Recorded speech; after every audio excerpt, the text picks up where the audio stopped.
All aboard!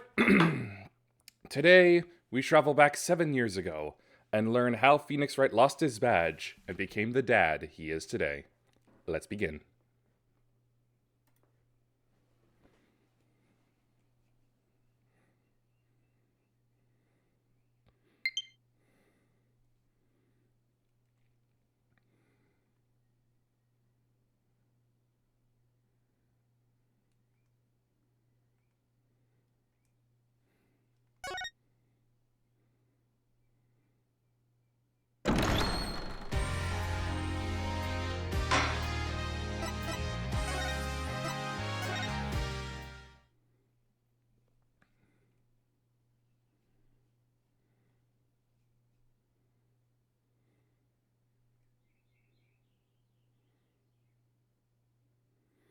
Showdown time.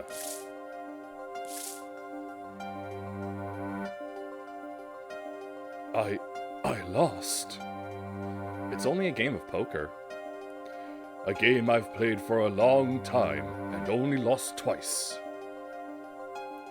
Who is the first? The man I killed, of course. Well, it seems I've found the partner I've been looking for all along. Over a game of cards? Why, yes, over a game of cards.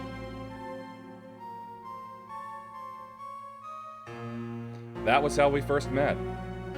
7 years ago.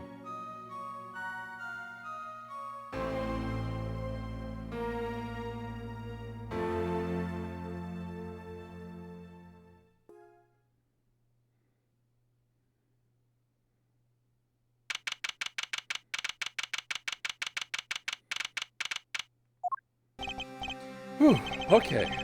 It's been a long time since I felt like such a rookie. Gotta try and relax. Ah, good morning, Mr. Enigmar.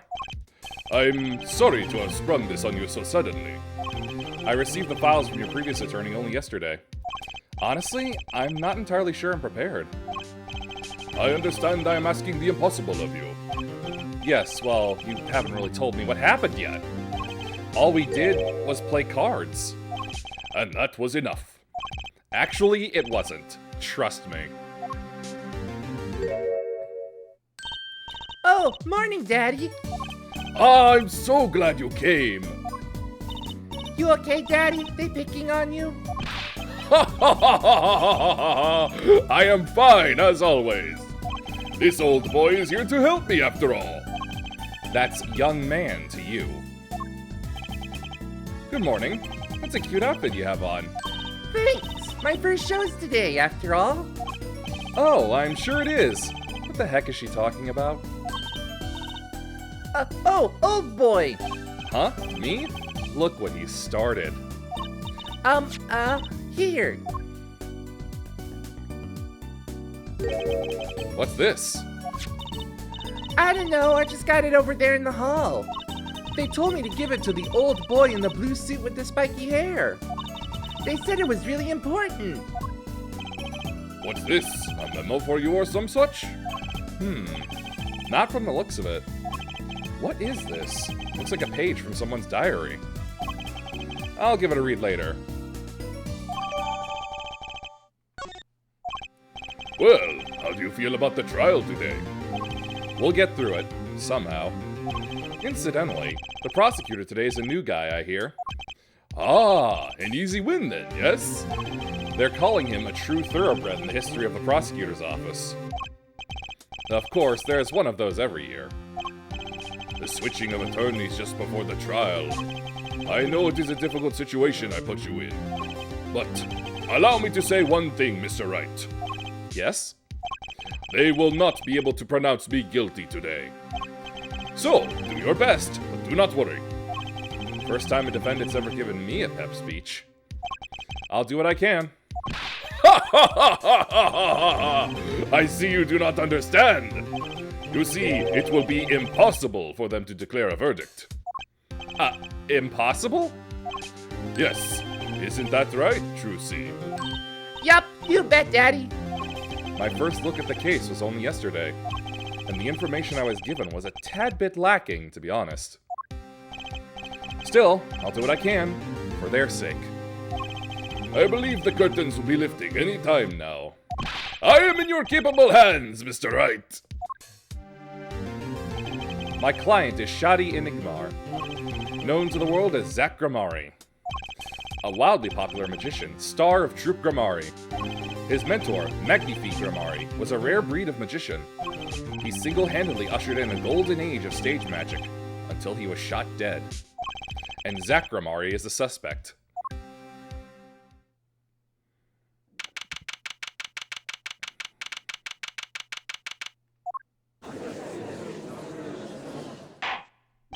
Court is now in session for the trial of Shadi Enigmar. The defense is ready, Your Honor. Is the prosecution ready? I was just thinking, is this what all the fuss is about? Bit of a buzzkill, really. Buzzkill? Is this some new kind of crime? One of the worst. This is a trial, yeah? Where are the sweaty palms, the pounding hearts? A Gaviner's concert's got 10 times the thrill this gig's got. Who were you again? Clavier Gavin. I came to get the party started. Legally, yeah? Gavin? Defense Attorney Christoph Gavins. Ah, figures my bro's more famous in this part of town. Clavier Gavin, lead singer for the mega hit band The Gaviners. You're out of your league, rock boy. I know what you're thinking. You're out of your league, rock boy. True, my debut single 13 Years Hard Time for Love went platinum overnight. But that's just a hobby to me compared to this, yeah? Talkative, aren't you? I like your affected Euro rock accent, by the way. I'm just getting warmed up, Herr Attorney Wright. Perhaps you would be so kind as to fill us in on the case? Achtung, baby! Time to call on the opening act. What was his name again? Ah, yes, Detective Gumshoe! Hit it!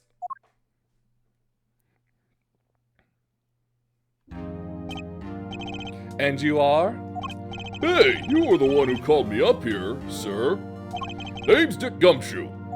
I'm a homicide detective down at the precinct. Detective Gumshoe. Long time no see. Hey, you! Huh? Me? Today's the day, pal. Today, I win and you lose. I got confidence in my testimony today, see? What, you normally lack confidence in your testimony? Herr Detective, this is my stage. Can the antics. Huh? All this hey-youing and such? And I could care less about your history together. Very well, Detective Gumshoe, if you would. Please tell us about the case at hand. It happened 6 days back in a room at the General Hospital. The facts are as simple as they come. Here's the crime scene. The victim was a patient, asleep in a hospital bed. The killer comes in, puts a pistol to his forehead, and bam! Lights out. Them's the facts. Not so long ago, the victim, Magnifique Gramari, was a famous man. He had the entire country under his magical spell, as it were. Ah, yes, the great magician. He retired years ago, though. Say the name Magnifique to one of my generation, and you'd be lucky to get a blank stare. Yes, though I'm sure the youngsters today know his disciples even better. I dare say Troupe Gramari has made quite a name for themselves. Anyhow, the retired Magnifique's been in the hospital for the last year. What was it? A mal-ignorant tutor or something? Doing something to his liver, I think. Yeah. A malignant tumor, perhaps? In other words, he had liver cancer. He had only 3 months left to live, in fact.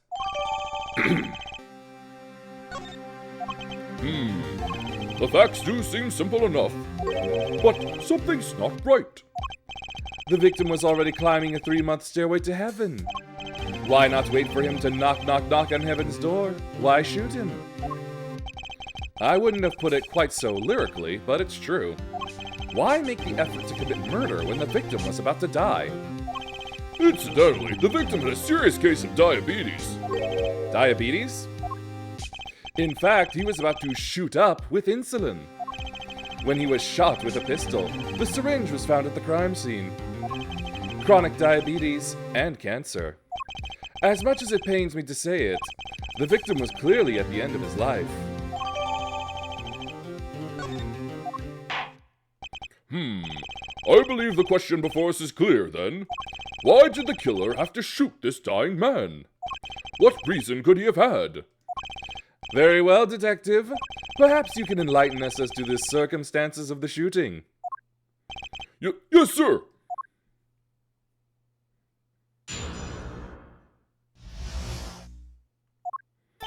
Actually, the victim kind of ordered the defendant to do him in.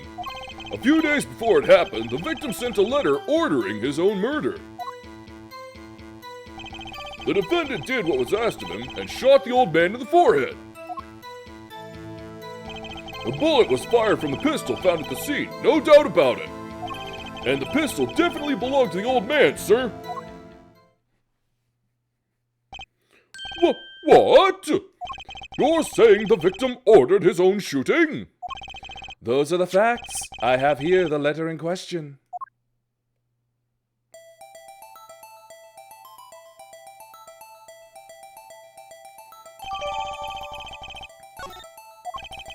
Very unusual indeed. Although, could such a thing as a letter really cause one to pull a trigger, I wonder?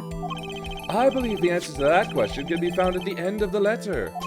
Ah, you cannot refuse, and we both know the reason why.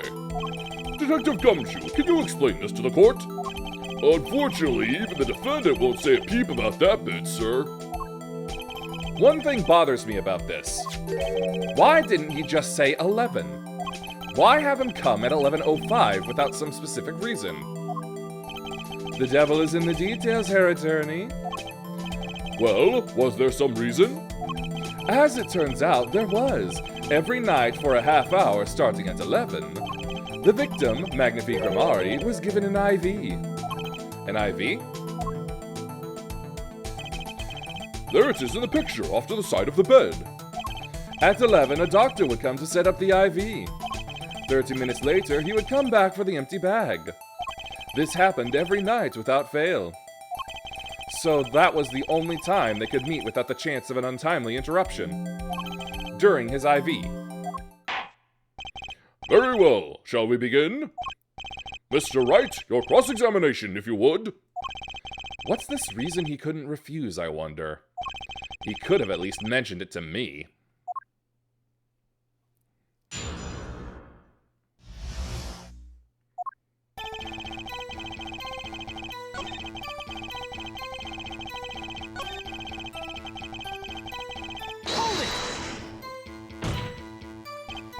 How can you be so sure? Hey, you gotta learn to stop relying on people to do your thinking for you, pal. Learn to think for yourself. Get that noggin cranking. You fail to grasp the concept of questioning, Detective. First, we got this letter. It says, shoot in the forehead, loud and clear. I can see that, but I still wouldn't do it. Well, maybe you need to grow yourself a backbone, pal. You fail to grasp the concept of shooting people is bad, Detective. We also found the defendant's pistol at the scene. Traces of gunpowder residue shows that it had been fired recently. Well, Mr. Wright? As far as I can tell from looking at this photo, there seems to be no issue with the prosecution's claim. The photo. Maybe there's something in there I can use. So they're saying the defendant shot the victim in the forehead? I think there's a hole in the prosecution's argument. Clearly, Mr. Enigmar.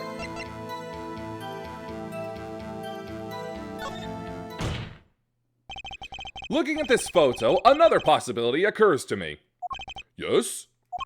What does the letter tell us?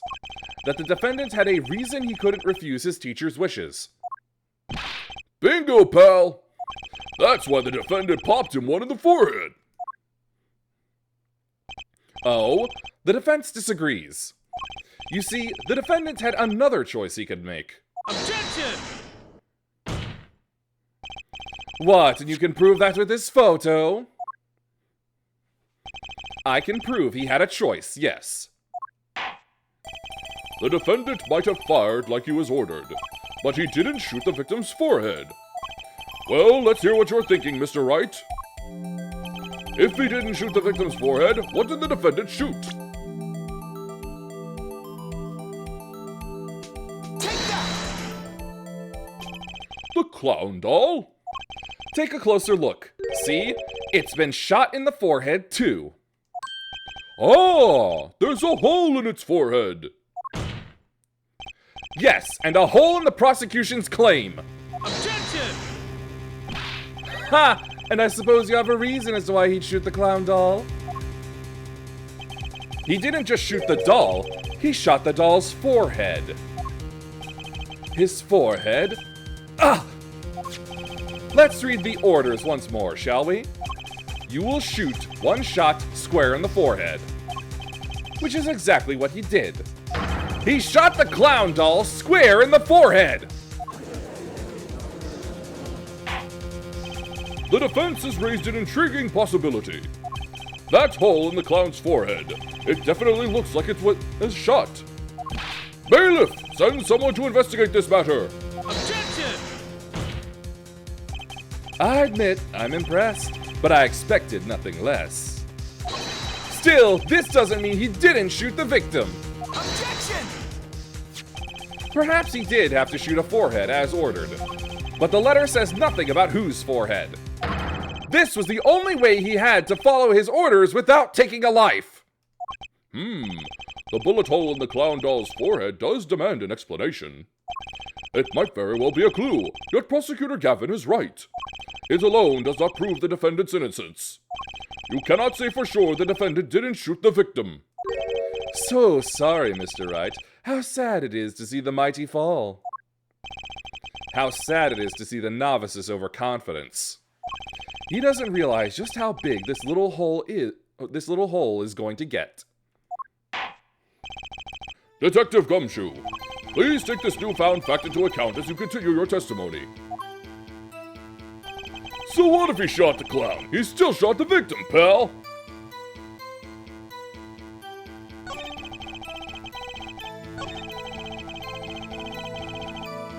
Hold it! You mean this pistol, the one in the crime scene photo? That's the one! It's a funny-looking gun, so there's no mistaking it. We compared the bullet taken from the victim's skull with a bullet fired from this gun. The rifling marks on the bullets were a perfect match. So, you verified the murder weapon, in other words. You bet we did! Hold it! Why are you so certain? What pile of sand has your head been stuck in all this time, pal? Hello, Mew. You never heard of Zach and Valent's quick draw shoot 'em? Huh? What's that? One of the defendant's specialties. Zach and Valent stand on either side of a girl. Then they shoot. But the bullets don't hit her. Instead, they hit everything else on stage. This was one of the pistols they used in their show. Got a great design, huh? The kids love it. Many boys and girls join the police because of that pistol, I hear. You know, that would explain a lot about the police force. Troop Grimari stopped doing that act a while ago. The old man held on to that pistol ever since. The court would like to see the pistol in question. You got it, sir. Here she is. Well, this truly is a blast from the past. It's a stage pistol for magic shows, see? But it can fire real bullets. It looks so much bigger in real life than on TV. Yeah, but it can only hold one round. By the way, the pistol's firing chamber is empty. And it shows traces of having it fired recently.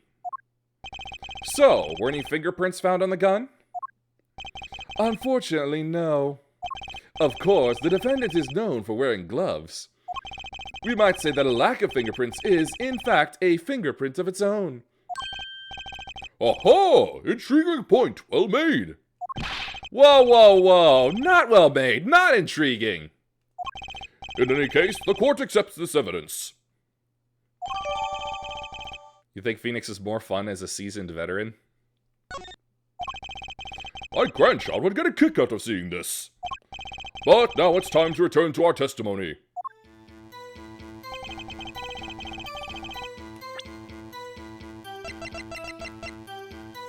Objection! The trickiest cases often seem the simplest. Prosecutor Gavin, you missed the bullet hole in the clown's forehead. If you hadn't missed that, you might have come to a very different conclusion. Oh, Gavin, you think he's more fun when he's younger and cockier. Understand? Yeah, but like I just said, pal. After he shot the clown in the forehead, he went and... Objection! Did nothing of the sort to the victim. The pistol proves he could not. The murder weapon? How? It's quite simple, Your Honor. This pistol only holds one bullet at a time. Oh! If he had shot the clown in the forehead, he couldn't have shot the victim too! Yarr! Objection! That's not a contradiction, not even close. All he had to do was reload the pistol after the first shot. Objection! Oh, where did he get the extra bullet? They're not so easy to come by, you know. If you claim the defendant had one ready, then prove to us how he got it.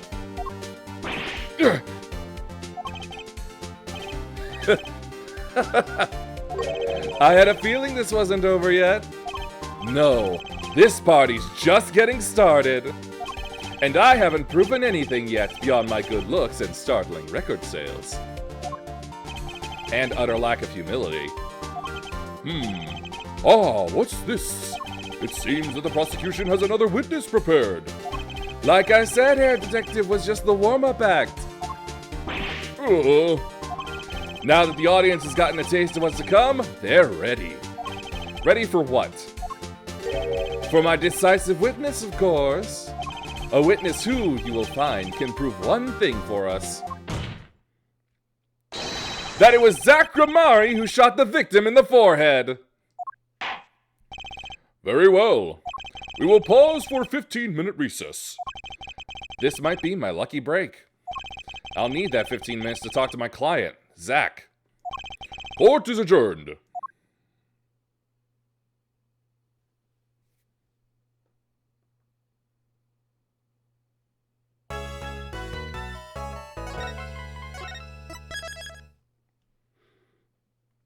And here's where the stream is. No, I'm just kidding.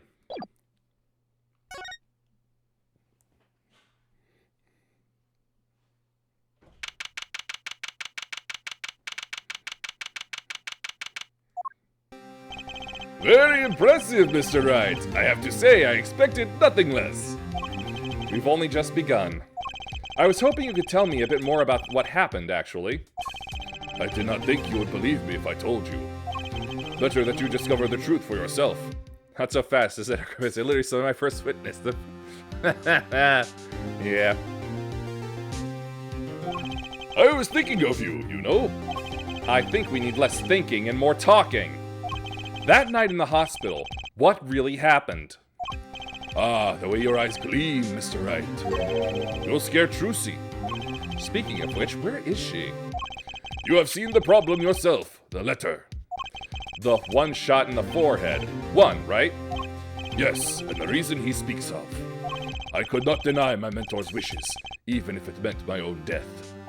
Why not? This is something I will not say, for now at least. What's this for now business? I have done many things in my life, some well, some poorly. But this is a cross we must bear alone to our graves. We? You wanted to know about the night of the incident? Finally! This guy sure likes to take his time getting to the important stuff. Of course, I had no intention of shooting my mentor. I stuck into his room that night at the appointed time. And found there upon his bedside table 2 pistols. 2? Yes, the one I had used on stage. and the one that had been used by my partner, Valent. Oh, for the Zack and Valent's quick draw thing? My mentor had the look of one sleeping. I stood by his bedside, hearing only the light sound of his breathing. Then I took the pistol into my hand. I cannot deny that my resolve faltered then for a moment. You faltered? You mean you thought about shooting him? Recall there was a reason I could not refuse his request. His last such request, though not his first. So, there were other requests you couldn't refuse before? To be honest, I've not always been steadfast, and I fear I've brought pain upon Trucy. Was Magnifi coercing his disciples somehow? Just what was going on in Troop Grammari? Yet, in the end, I did not shoot him. Instead, I turned and shot the clown. I took the pistol I had fired and placed it in my pocket. In your pocket? I believe if you examine the bullet in the clown's head, you will find it to be different than the one in my mentor. What were those called? Rifling marks. Yes. Well, that is all I have to tell you concerning the case. Concerning the case? You mean there's something else you can't tell me? Ha ha ha! You are a fascinating man, Mr. Wright. Thanks? Yes, there is something. My mentor, his eyes opened. What? Magnifi Grammari? The old devil, he was not asleep, you see. Of course, the gunshot would have woken him anyway. And there we had our last discussion as mentor and pupil. It was not a long discussion, maybe 5-10 minutes or so. What did you talk about? Ha ha! Mr. Wright! Did I not just tell you? It does not concern this case. Zack Grammari. He seems pretty steadfast to me. Or maybe just stubborn. Mr. Wright, your presence is requested in the courtroom. Once again, I am in your hands. Right. Let's get back in there.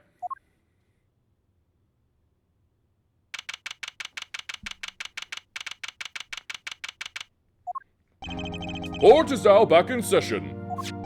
During our recess, a bullet was found and dug out from the clown's head. Well, this is news, and the rifling marks? There wasn't time to do a detailed analysis, though they did find the weapon type matches the murder weapon. Well, that's not very conclusive, is it? Which is why I'm about to call my very decisive witness. Your decisive witness? How many times have I heard those words? Though they often turn out to be far less decisive than you think. Oh, don't worry on my account. I'm quite confident this witness will do the job. After all, he is intimately acquainted with the players in our little production, being the other half of Troop Grammari's famous duo, Zack and Valent. Valent Grammari. So, we get to meet the great Magnifi's other disciple.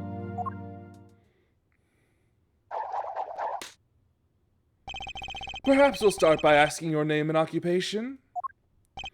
Valent Grammari, magician. And you're the decisive witness, are you? You can prove your fellow student, your partner's guilt? Fate, the grand illusion filled with traps and tricks. Well, wait! The shooting took place in that hospital after 11 o'clock at night! If you're a witness, does that mean you were there that late? If one were to deduce this logically, the conclusion is yes! Okay. I always get the characters, don't I? I have an interesting fact for you. You see, several days before the crime, my witness received this. That looks very familiar. Well, wait! That's the same letter Zack Grammari received! Yes! Or perhaps I should say, ta-da! Order! Order! Order! And what does it say? Surely not the same thing. Perhaps you should see for yourself. Why, it's practically the same. The court accepts this into evidence. This is most unusual. Exactly what was going on with you folks? What exactly was your troop Grammari up to? By which you mean... I'm just having trouble envisioning a man who would ask his students to kill him. Both of them, no less. It's just my opinion here, Judge. But from these letters, I'd say he was coercing them, not asking them. We walked the magician's path together and in so doing shared much of our lives. When people are so close, there is strain, a warping of relations, you might say. Yet this has nothing to do with the case at hand. By which you mean you're not going to tell us. Which makes me wonder even more about this reason they couldn't refuse. Well, let's get on with the testimony for starters. The defendant, Zach Grammari, stands accused. Tell us why. Oh, I'll do more than that. For where he walks, the red roses rise, singing hymns to the miracle that is magic. Fascinating. Though I hardly need to remind you that the evidence could just as clearly point to you as the suspect. The letter, the murder weapon, and now the 2 bullets found at the scene. In fact, the only difference seems to be the designated time. As every magician knows, timing is everything. Yes. And now it's time to get this party fired up.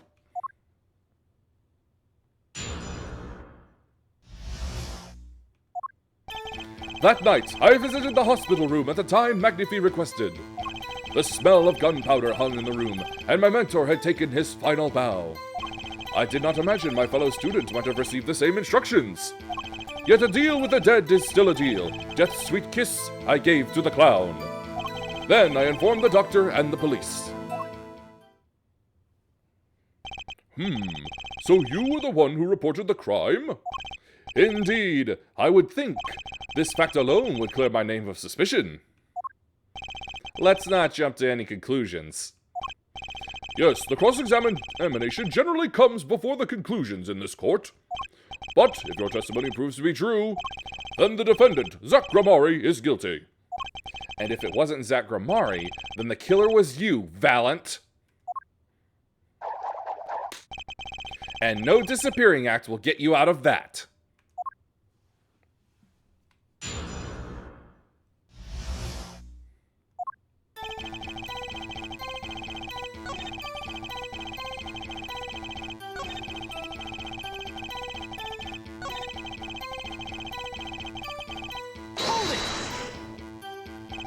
There were 2 bullet holes in the scene, one in the victim and one in the clown.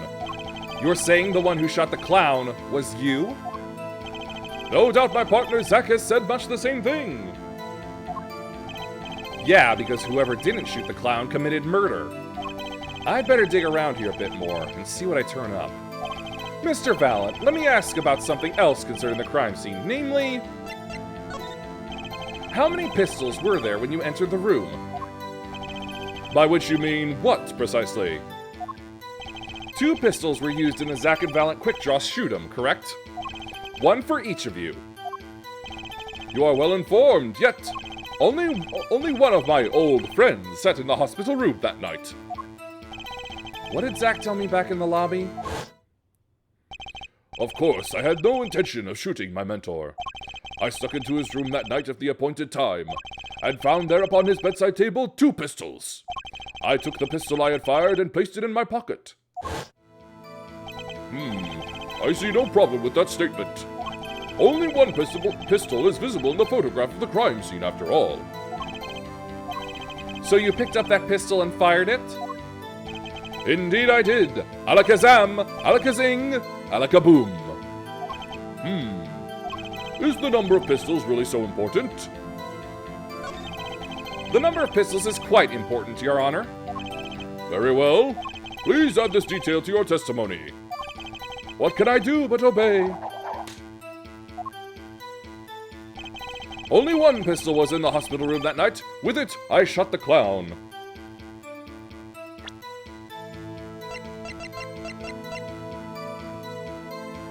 Objection! According to the defendant, Zach Grammari, when he entered the room, there were 2 pistols on that table. 2? One of those pistols he used to shoot the clown in the forehead. Then he left with it in his pocket. Of course, this is what he would say. Unlike the hapless clown, we must assume our defendant has some brains in his head. Well, what about Mr. Valance? What Mr. Valance has told us? You see, there's something else about his testimony that doesn't make sense. What might that be? I told you I took the pistol that was there and shot the clown. That's your story, at least. But the rifling marks tell a very different story, Mr. Valance. Recall what Prosecutor Gavin told us. We compared the bullet taken from the victim's skull with a bullet fired from this gun. The rifling marks on the bullets were a perfect match. Oh. Mr. Valance, if you fired this pistol, then you shot the victim in the forehead! Order! Order! Order! Well, this is all rather sudden. Objection! What have I done? Prosecutor Gavin? I owe the court an apology. Sorry. Sorry for what? You see, I was unaware that 2 of these unique pistols were crafted. The analysis of the rifling marks only proved the type of gun that fired them. Objection! But that's not what you told us before! You said you'd verified the murder weapon! Which is why I'm apologizing to you now, quite sincerely, I might add. Would you hold me accountable for a mistake made in my youth? That was just this morning! I'm still young. And I might add, it wasn't really my fault. If the defendant had only admitted he took 1 pistol from the scene of the crime, we would not be having this pleasant discussion now. Valant Grimari? Yes, Your Honor? You were presented to this court as a decisive witness, but you've proven to be more divisive than decisive. Objection! You'll see in time. The testimony so far has merely been a review of the facts. The proof comes next. Care to elaborate, Prosecutor Gavin? When Mr. Valance entered the hospital room, the victim had already been shot. As his next testimony will prove, Herr Wright, the real fight is about to begin. Bring it. Very well. The witness will now testify to the court. Help us determine who shot what.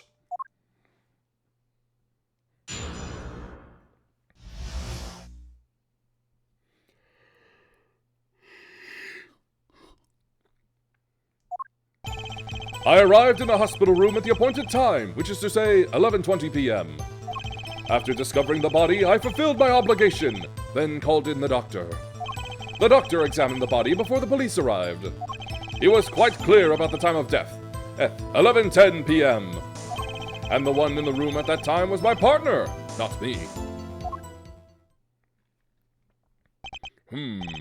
Those times are rather close, you have to admit. You're talking about an alibi established over a matter of minutes.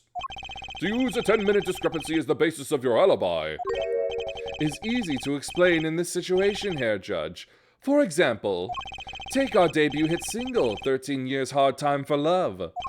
Cue to the song, press the play button, and it will play for 2 minutes, 15 seconds. Do it 100 times, the result is the same. Their debut single was only 2 minutes and 15 seconds long?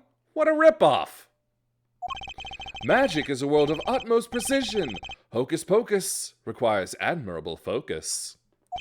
And in the time of death determined by the doctor, there is an incontrovertible truth.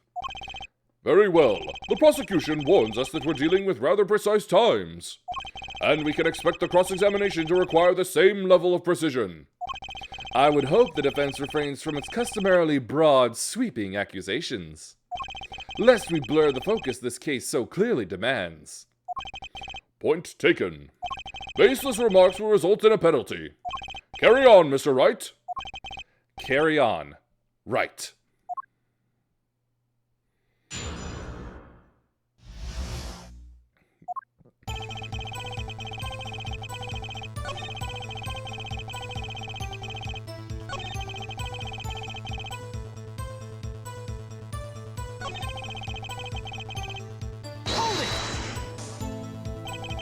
I don't think I'm stepping out on a limb to say I have some doubts about this.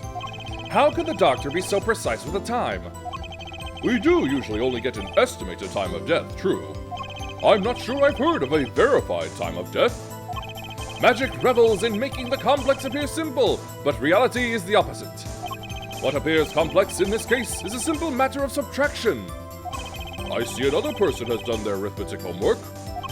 The point here is the IV the victim was taking. It's quite visible in the photograph of the scene.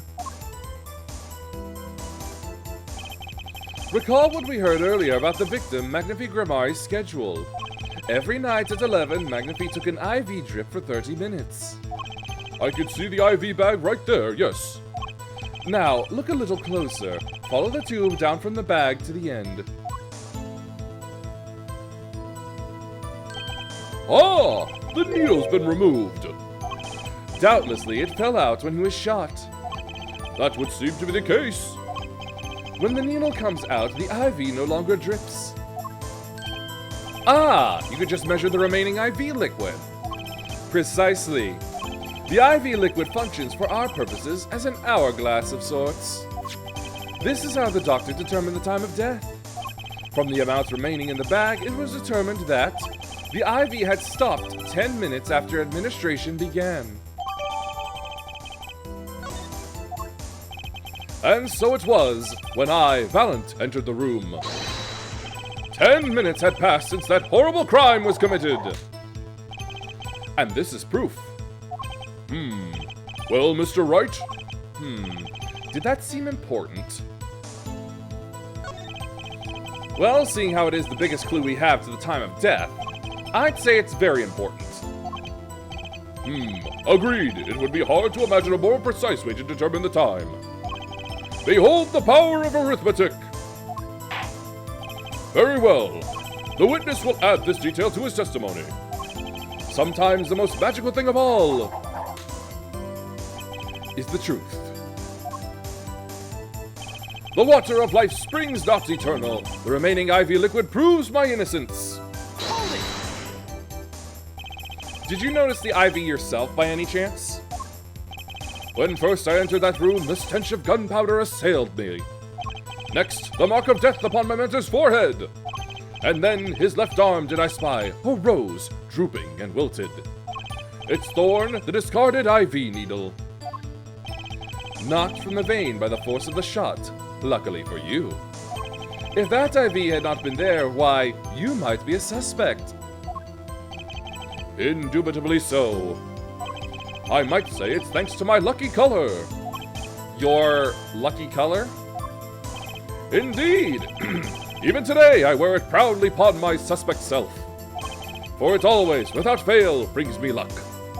Why, when Zack and Valent won their first Magician's Grand Prix, yes, the very one held by the Association of International Magicians, I was adorned in this attire then too, and our trophy, a bust. Ah, what a day that was. His lips were not moving for their first sentence. Ugh, this is one trip down memory lane no one needs. My lucky color, yes indeed, and that IV too. I say, I think 'twas hewed especially for me, Valent. That does seem to be the case indeed. Well, Mr. Wright, any thoughts on this testimony? Valent sure looks happy with himself. Okay, how about this lucky color testimony? It certainly sounds like your lucky colors brought you plenty of luck. But not this time. Mr. Valent, your lucky colors betrayed you. I'm afraid you've lost me. Your Honor, the witness's testimony just now clearly contradicts the evidence. What? Please recall my warning at the beginning of this cross-examination, Mr. Wright. Baseless accusations will be duly penalized. I do hope this latest accusation is well-based. Don't worry, I've got all your bases right here. Here. Very well, let's hear the defense's claim. Where is your evidence that contradicts what Mr. Valent has told us? Take that!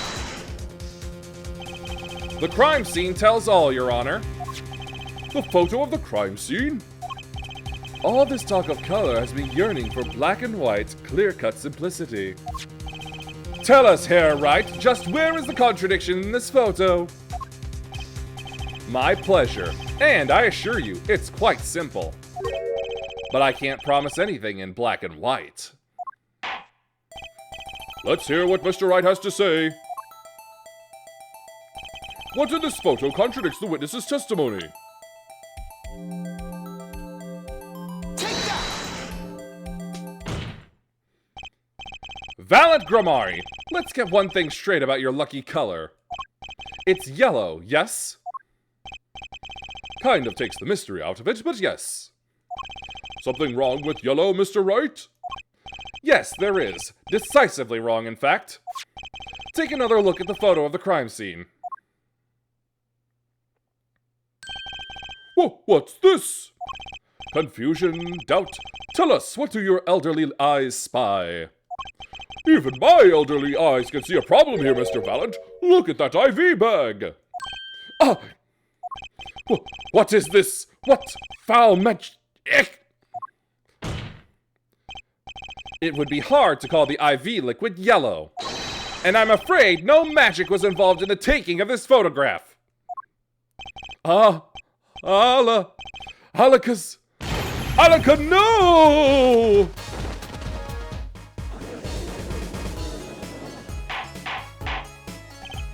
Order, order, order! What does this mean? Objection! This is some kind of mistake. Yes, Prosecutor Gavin. Your witness's mistake.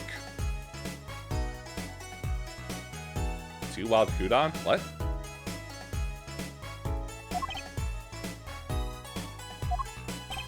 The greener they are, the harder they fall. Oh, the rabbits, yeah. I suppose there's no substitute for experience. Valent Grammari, as you reminded us several times, your lucky color is yellow, but the IV is clearly not. Well... This contradiction can mean only one thing. Objection! And to think, you almost had me. I see your true colors now, Ace Attorney Phoenix Wright. Something you'd like to tell us, Prosecutor Gavin? As far as this court can tell, the witness's testimony does contradict the evidence. Yes, a contradiction. One that I shall be pleased to hand right back to Mr. Wright. How do you mean? How? Because the witness has made no mistakes. I agree, at a glance, the IV liquid does appear a sort of greenish yellow. But I assure you, the liquid itself is quite yellow. Yellow liquid? How can you say that? As far as I can tell from this photo, it's green. Yes, but what color is the IV bag itself? The bag? You mean the plastic bag on the hook? It looks like I want to say light blue? Precisely. Figured it out yet? Put a yellow liquid in a blue bag and... you get green. This, incidentally, is the liquid's true color. I see. Your explanation does have the ring of truth to it. Objection! As I thought. There's no substitute for experience, Prosecutor Gavin. What? You may tell a good tale, but you've just proven something rather grave. For you, that is. Grave? The liquid in the IV is yellow, yes. But how did this witness know that? It's quite unnatural when you think about it. You did think about it, didn't you?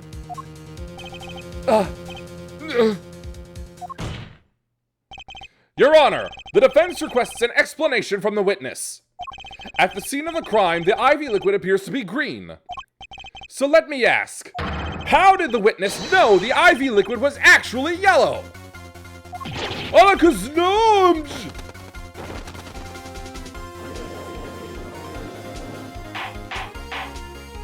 Order! Order! Order! Mr. Wright, you will explain this at once. The witness clearly knew the color of the IV liquid, so I'm sure it means something, but what? I can think of only one possibility, Your Honor. The witness, Valent Gramari, has testified that the IV liquid was yellow because...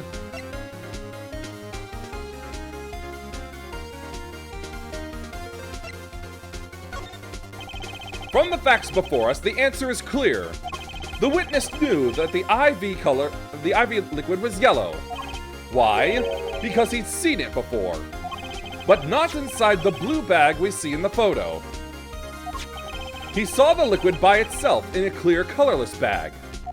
I suppose he would have had to, but I'm still not clear as to what all this means. Ask yourself, why would he know if he didn't work at a hospital? That's where you'll find your meaning, Your Honor.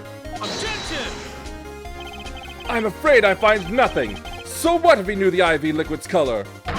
Leave the getting excited over absolutely nothing to our teeny bopper fans, yeah? Objection! The IV liquid is the only evidence proving the time of death. A 30-minute hourglass with 20 minutes worth of sand remaining. Your claim, Prosecutor Gavin. I remember it well. However, there's a critical difference between an hourglass and an IV bag. Oh, wait, I know. An hourglass uses sand, but an IV bag uses liquid. I'm right, right? As much as it pains me to say this, Your Honor, no. Unlike the sands through an hourglass, IV liquid enters the patient's body. At which point, like magic, it disappears. However, what if the amount of IV liquid had increased? You couldn't tell, could you? After all, there's no way of knowing how much went in. Objection! Let me get this straight here, Wright. You're saying the witness watered down the victim's IV bag? Not with water, but with IV liquid. That's how you knew the IV liquid was yellow. Now wait! I said wait! How might an amateur such as myself essay to perform such a task? Objection! I'm an amateur too, but I can pour water into a cup. Objection! I'm afraid there's quite a big difference between... I'm afraid there's quite a big difference between a cup and an IV bag. Quite. Can you prove our witness is capable of such a feat? He has a point, amateurs. I, at least, would have some difficulty pouring IV liquid into that bag. You don't need to be an expert to see the look on the witness's face. He added liquid to that IV to throw off the time of death. I tire of these fairy tales lacking evidence. Well, Mr. Wright, any solid evidence to bring us back down to earth? Valent Gramari, I'm afraid your magic won't serve you well in a life of crime. Might I ask what you're strongly suggesting? Magic relies on props, and props become evidence. Our witness was certainly able to increase the amount of IV liquid in the bag. All he had to do was work a little magic, and the prop was... Take that! The victim's syringe. It's the perfect prop for the magically increasing IV trick. And easy enough for an amateur to use. Objection! What kind of evidence is that? The syringe was clean, not a trace of liquid in it. Objection! And don't you find that odd, Prosecutor Gavin? What? The victim had the syringe to administer his insulin shots. There should have been traces of insulin left inside. Well, Valent Gramari, as you pointed out yourself, the IV liquid makes the perfect clock. One that you could manipulate at will. Alakazam!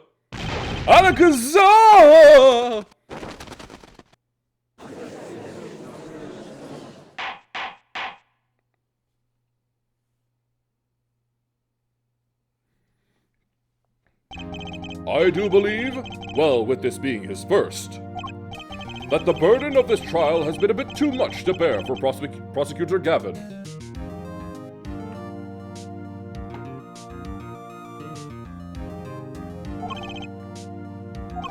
I'm afraid that while there is a doubt as to the amount of IV liquid in that bag, the time of death cannot be proven. And that brings our trial to a close for today. Well, maybe I can squeeze an extra day out of this. I can do a little much-needed investigation work. I see there are no objections. Court is... Objection!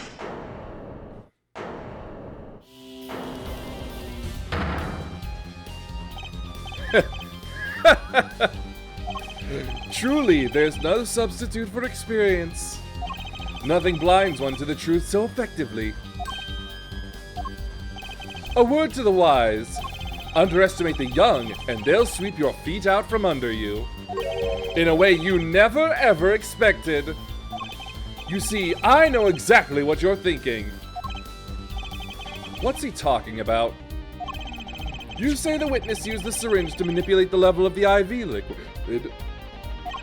But there is no proof. There's no proof he didn't do it either. Yes, quite true. Huh? He's admitting it. Nor was this witness quite as decisive as I'd hoped. This, I admit, after all, why linger in the past when the future holds so much? You have something in mind, Prosecutor Gavin? Proof, Herr Judge. I have another way to prove my case. With evidence, no less. What's this? This is the victim Magnifi Grimari's diary. Diary? After going into the hospital, Magnifi began writing his memoirs, it seems. The story of his birth, his startling debut, and of meeting his disciples. It seems he intended for the last chapter to end, quite appropriately, with his death. Wait! That book doesn't say what the reason was, does it? The reason why his disciples couldn't refuse his last request? Sadly, it does not. What's important here is on the last page. Apparently, the victim wrote in his journal that night, even after the IV had begun at 11 p.m. Let's read it, shall we?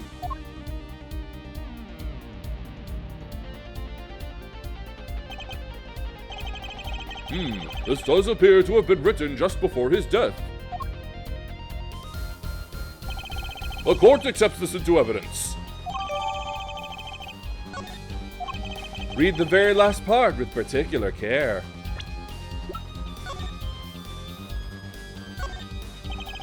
No clues here.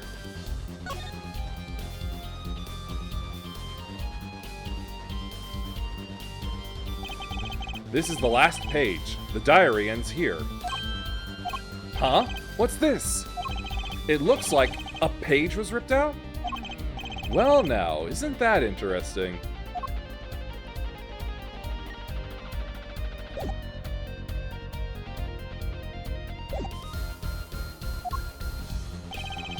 This journal may end here or it may go on, but not long. That depends on his hand. Of course, by his, he refers to our defendant, Zach Grimari. That would make sense, yes.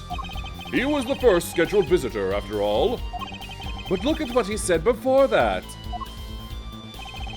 This journal may end here or it may go on. It may go on. Magnifi Grimari intended to write again. That is, if Zach Grimari didn't pull the trigger. I see the defense understands the meaning of this. The victim's diary does not go on, it ends. Because Magnifi's life was brought to an end by the defendant, Zach Grimari.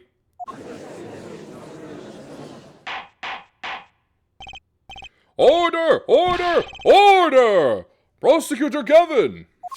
Are you certain that Magnifi Grimari wrote this? There is no mistaking his handwriting. Well, this does seem to be significant. According to this, Magnifi did intend to continue his diary. Yet, if his diary ended here, which plainly it did, then the one who pulled the trigger was the first visitor, Zach Grimari. Well, how do you like me now, Herr Wright? Still too green for your tastes,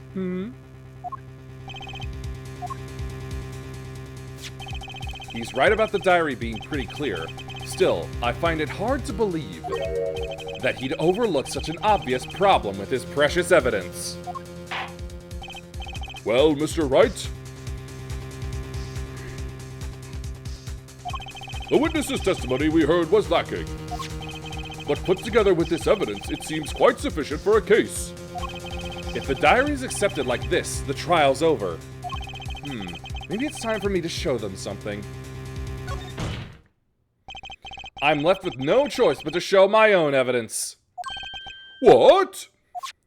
You have some evidence that overturns this diary? It's not too late to rethink this and avoid more embarrassment. Very well. Well, ad break.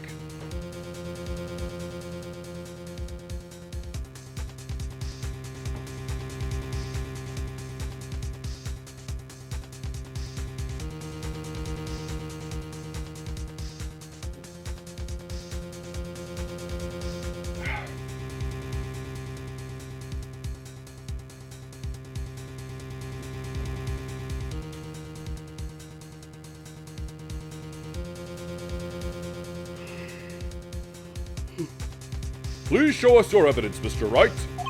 Incidentally, don't even think of showing us this diary I've just shown the court.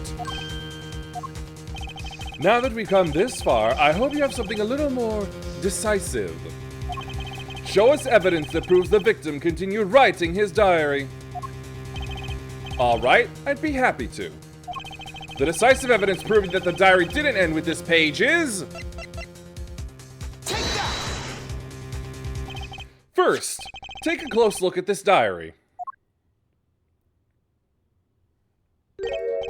Note that a page has clearly been ripped out. What's this? I hadn't noticed that at all. That's why we're still here talking about this. As it just so happens, I have here what I believe to be the missing page. Alaka, I don't believe it! Looking at this page, it's hard to imagine that the first visitor that night shot Magnifique Grimari. That's the defense's position. Wait! Let me see that.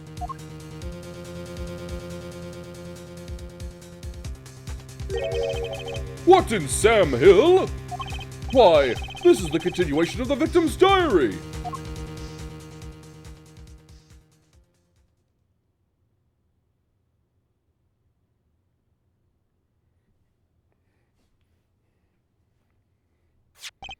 Note the torn edge of the page. It's a perfect match with the torn remains of the last page in Magnifique's diary. Quite remarkable. Would you care to explain what all this means, Herr Attorney? The diary continued after his first visitor came, which means that the victim was still alive after Zach Grimari left, leaving no one to take his life but the second visitor. Valence Grimari! No! No! The handwriting, too, matches that on the other pages. This is, without a doubt, the genuine article. Order! Order! Order! But wait! That's impossible! That old man couldn't have written that. Objection!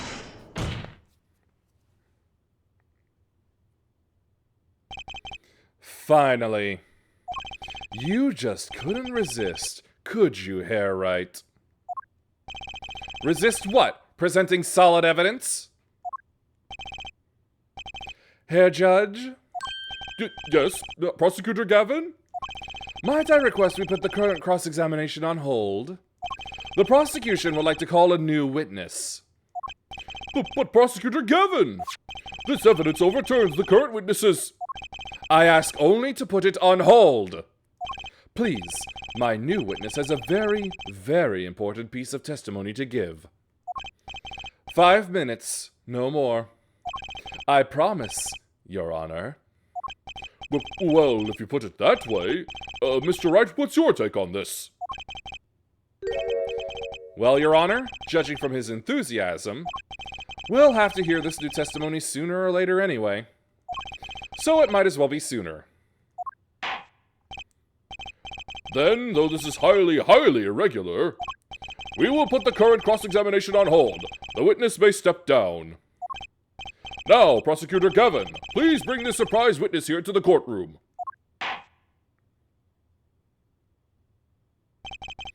I had a bad feeling just then. That ripped-out page was too obvious. He must have known. And I should have known it was a bad sign all around.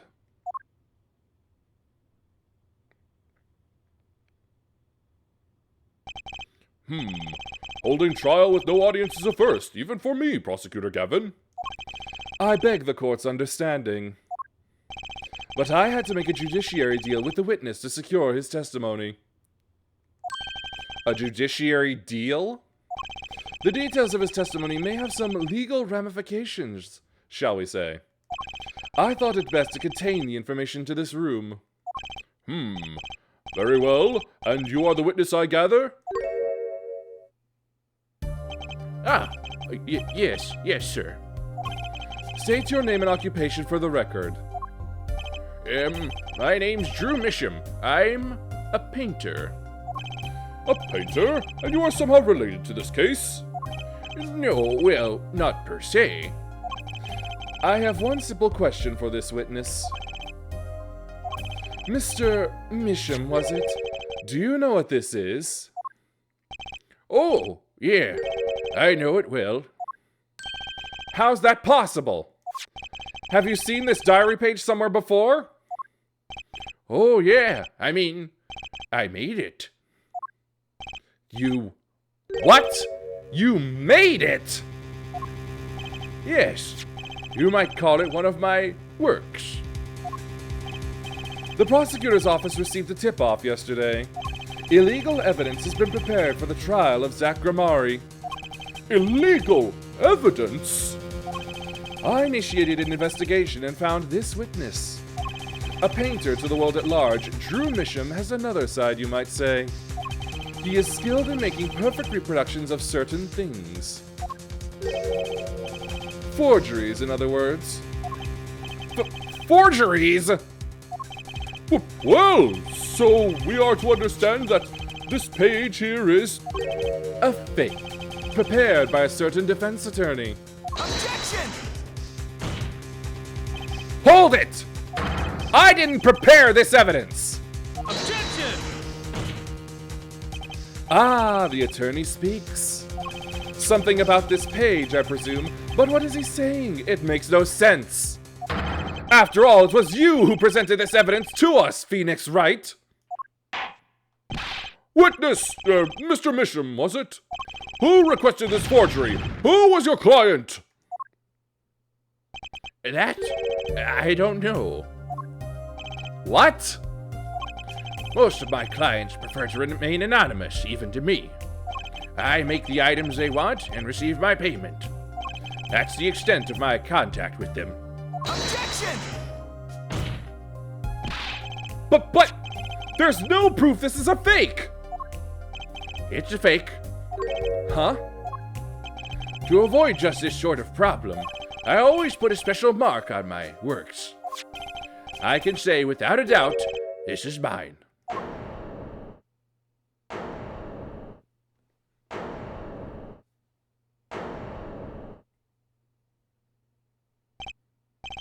Mr. Wright, you have just presented illegal evidence to this court. My court. It was careless of me. That's all I can say. Oh, old boy! Here. What's this? I don't know. I just got it over there in the hall. They told me to give it to the old boy in the blue suit with the spiky hair. They said it was really important. It was all a trap. A fatal trap. Mr. Wright, Yes? do you have an explanation for yourself? If I did, Would the court hear it? Probably not. Forging evidence is a serious crime, and presenting it in court a serious mistake. A fatal mistake for an attorney. Fatal too, perhaps for your client, I fear. Tell me, what kind of defendant relies on forged evidence? The answer is quite clear. A guilty one! Objection! Your Honor, wait! I understand that presenting forged evidence in court is a serious crime. But you cannot hold my client responsible for actions I undertook as an individual. I am sorry, Mr. Wright. Your Honor? Another close call, I dare say. If the prosecutor's office hadn't received that hot tip, everything would have gone the way you wanted it to, yeah? I even gave you a chance. Too bad you decided not to think before embarrassing yourself. I see no need for further discussion on this matter. Special witness dismissed.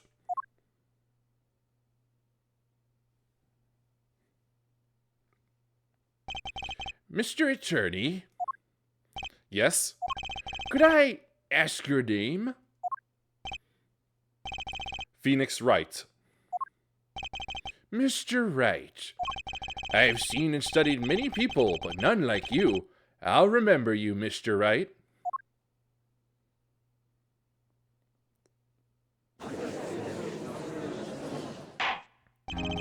Though I deeply regret having to declare a verdict in this way, this trial is over. You have the right to find a new attorney and make an appeal. However, this court must... Ah, Your Honor? Yes, Mr. Zack? There is one thing I wish to make clear. Today, in this courtroom, you cannot declare me guilty.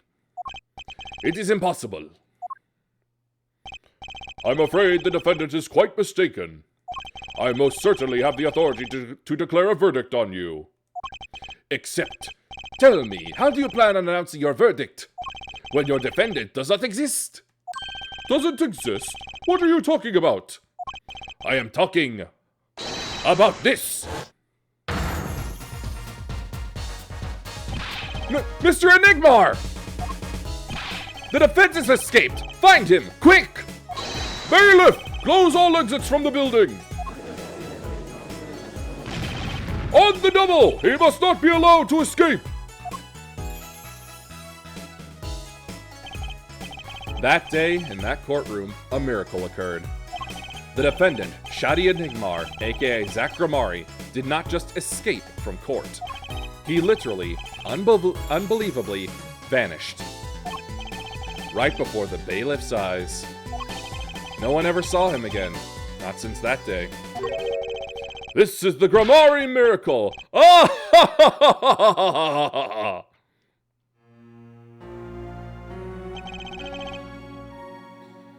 No verdict was declared.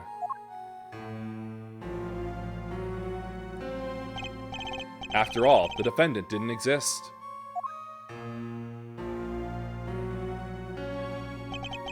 That's how it happened.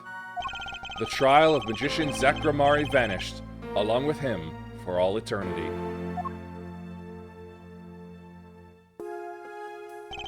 The mysteries that remained behind were all solved, however. But not until 7 years later.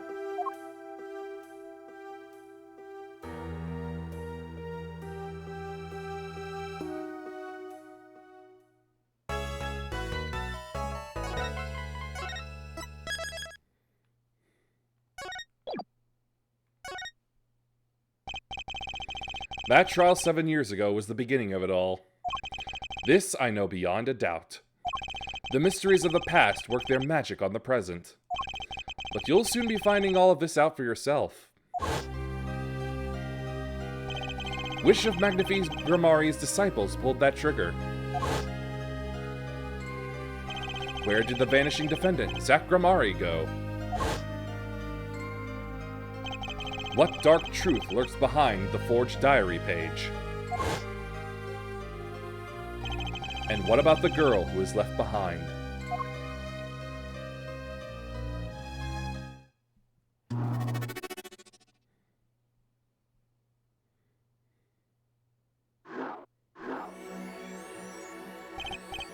The past left us these 4 keys to unlocking the truth.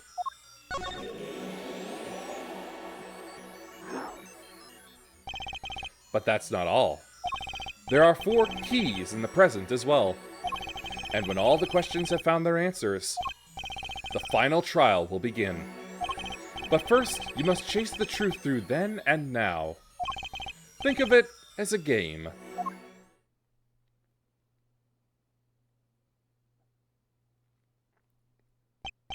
I, Phoenix Wright, will be your guide through this game. That terrible trial saw me present forged evidence. It ended, half-finished, when the defendant vanished. What became of me after that? As your investigation proceeds, the answer will become clear. Oh, and one more thing. There is something I must tell you. As Apollo Justice has his bracelet, so too do I have my own weapon of sorts. My Magatama. What does it do, you ask? That I would have you see for yourself. Well now, shall we begin? Use L and R to jump between the past and present. But let's begin 7 years ago, in the past. It is right after my last trial came to an abrupt end. Now that you know the game, let's play.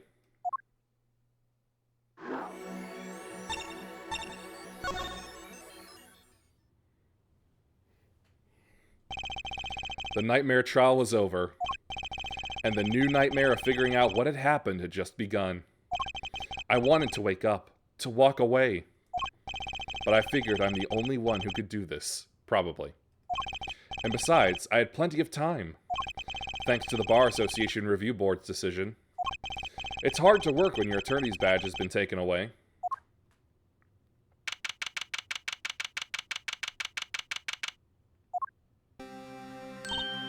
Oh, morning, Daddy. Ah, I'm so glad you came. You okay, Daddy? They picking on you? I am fine, as always. This old boy is here to help me, after all. That's young man to you.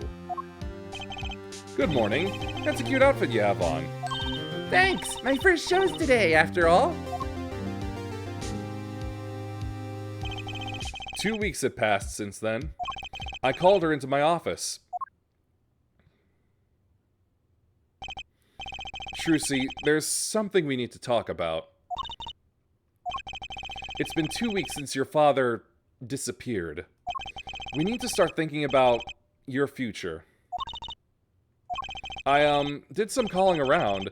This is hard to say, but you have no living relatives.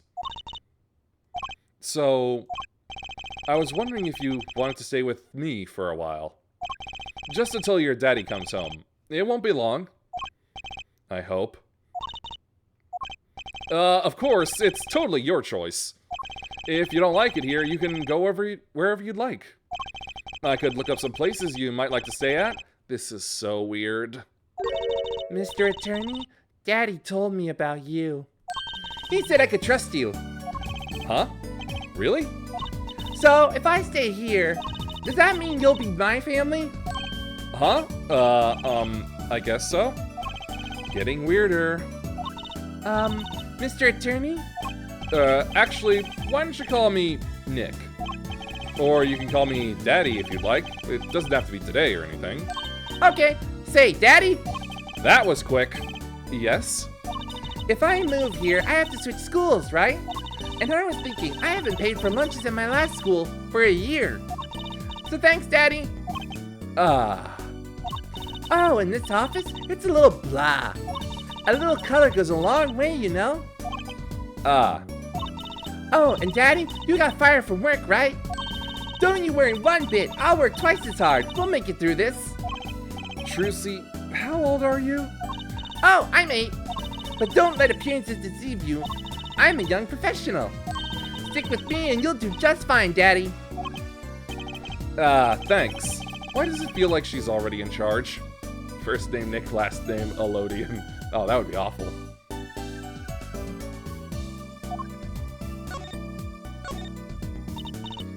So, Daddy, you got fired for being a lawyer, right? You could at least kind of look aside or something when you say that. It's actually kind of hard for me. For Daddy. Oh, I'm sorry, Daddy. Wait, is that foolish pride? My other daddy always used to talk about that. Actually, that's pretty accurate. So here's my idea. We'll make a new office. Law just seems so stiff, doesn't it? And no one will be my friend at school that way. Well, that won't do, I guess. I just don't know much about anything other than law. Or even much about law, if you were to ask some people. Maybe the problem is calling it an office. We should run an agency instead. You mean like a talent agency? Forgive me for asking, but doesn't that require talent? You've got me, don't ya? I'm a professional. A professional? Yup. After all, I am directly descended from the famous Zach Gramari. Directly descended? He's your father. Oh, and now I'm directly descended from the famous Phoenix Wright, too. I think an 8-year-old just massaged my ego.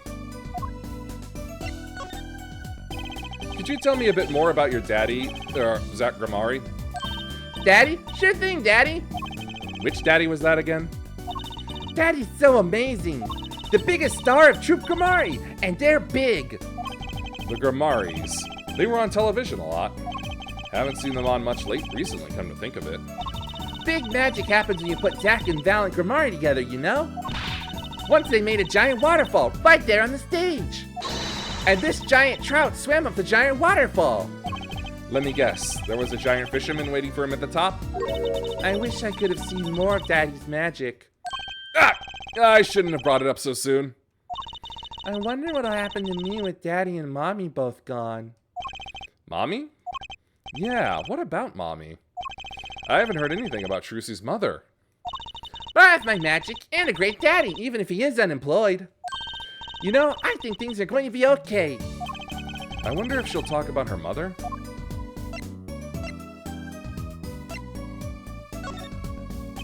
So, Trucy, you're a professional? Yes, it's like that thing they say. Baby frogs grow up to be frogs. They say that? I always thought it was funny, though. What was? Aren't baby frogs called tadpoles? Maybe they thought it would be easier to understand that way for kids. How stupid. Right. So, in conclusion, you're a professional magician, Trucy? That's right. Well, want to see a trick? You're going to do a magic trick? Actually, I would like to see your trick. The future of the agency depends on it, after all. That's the spirit. Ready? Here goes. Ta-da! Hey, folks, it's Mr. Hat. I gotta say, it's good to be seen. Yeah! Whoa! That was startling. The amazing Mr. Hat, isn't he great?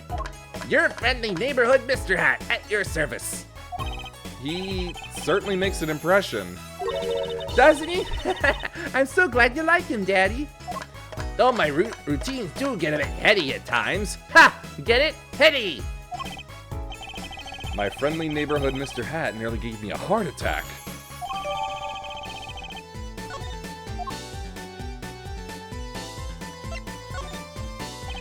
Could you tell me about your mommy, if it's okay?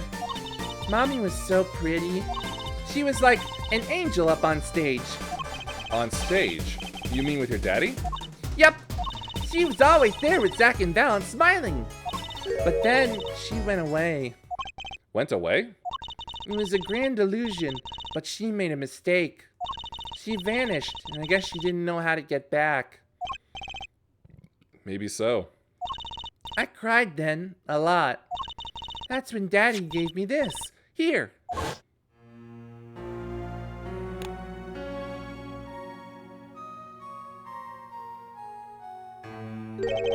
This is your mother?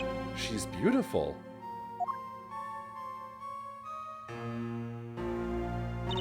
Her name's Thalassa Gramari. Poor girl. I didn't know her mommy had gone missing. And now her daddy's vanished too, right before her eyes. Hey, Daddy, you won't. Don't worry, I won't vanish, I promise. Right, you can't even do magic. You're like a backup plan. Daddy always said to have a backup plan. I guess all I rate as is a backup plan. I think that's probably enough for today. Sorry to ask you so much all at once like that. It's okay. After all, we're family. I just hope you're ready. The Wright Talent Agency opens tomorrow. Well, what? But are we representing anyone? Me and you. That makes two, Daddy. I think you need more than that to make an agency. Besides, you may be a magician, but I'm no talent. Oh, I'm sure there's something you're good at. Well, when you put it that way. You mean you don't have any tricks? No old standbys? This will not do. A boy should always have a trick or two in his pocket. Okay, I'll think of something. That's the spirit. See you bright and early tomorrow, Daddy. Welcome to the team, Daddy-O. The team. Right.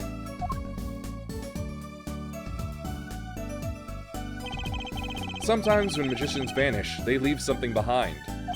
That's how Trucy became Trucy Wright, my daughter.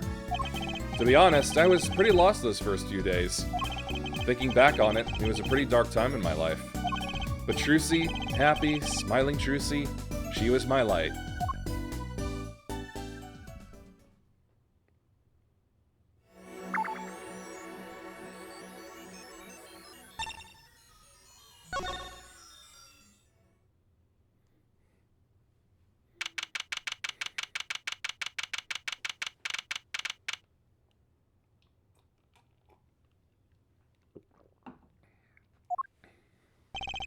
Didn't think I'd be back here for a while.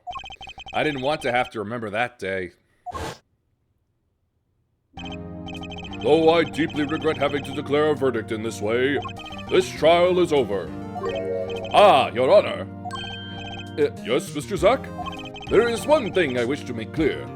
Today, in this courtroom, you cannot declare me guilty. What are you talking about? I am talking about this. Mr. Enigmar! The defendant's escaped! Find him! Quick! Bailiff, close all exits from the building! On the double! He must not be allowed to escape! When I came here on that fateful morning, I still had my badge. But now, like an amputated limb, I can still feel it itching. Where do I start? I don't even have the authority to investigate. Hey! You there! Sir! Down on the hands! Floor on your head! Now! Oh, what's the big idea? My ears! No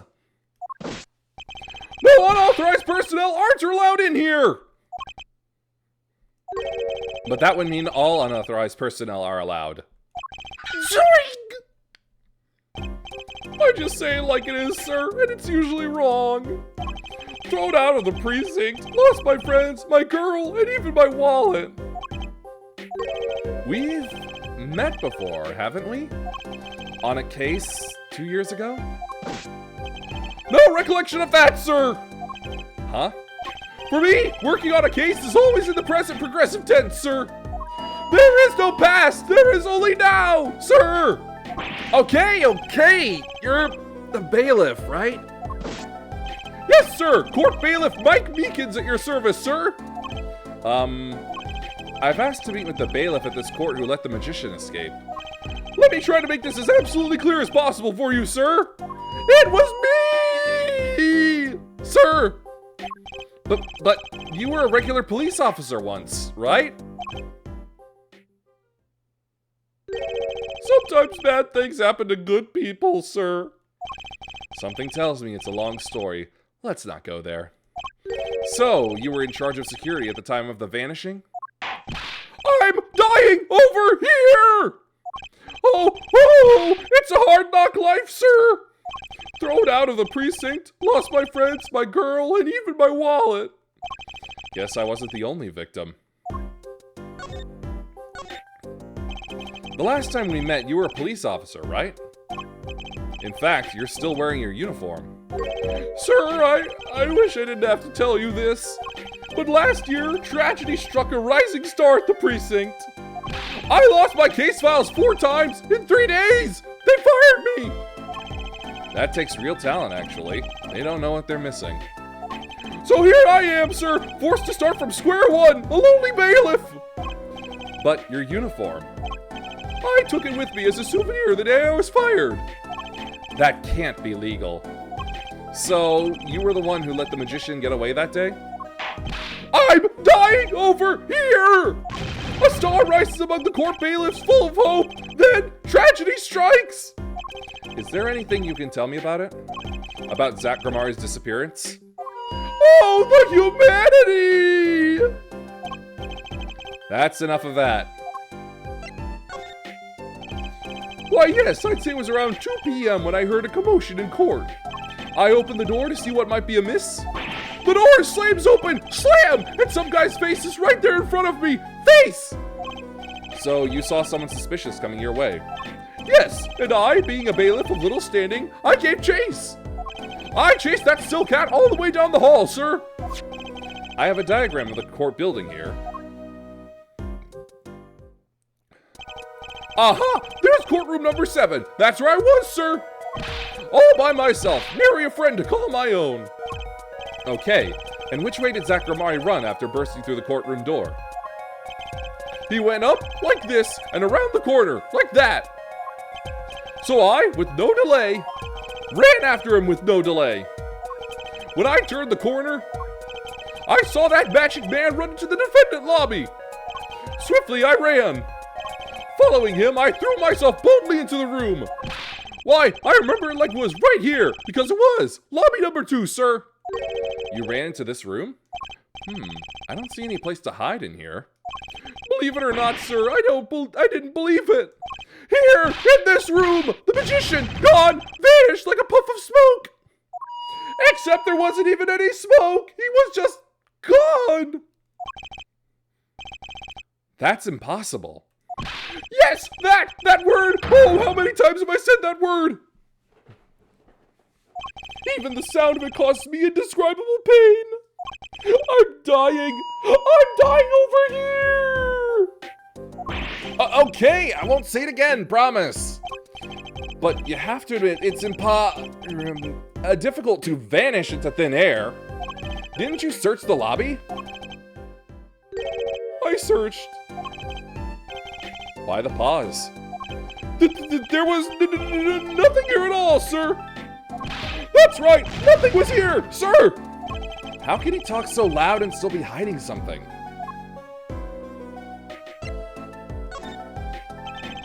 So Zach was in this room when he vanished. Absolutely, sir. I saw him with my own eyes. That red silk hat, that flowing cape. He ran right in here, right inside this room. Silk hat, cape. That's Zach, all right. But, sir, look at the room. There's not a single place to hide. Sir, there was nothing I could do but nothing, sir. What about now? Have any ideas? Sir! Ideas about what exactly, sir, if you don't mind me asking? You've had quite a bit of time since then. Has nothing occurred to you at all? Do you have any idea what trick he might have used to disappear like that?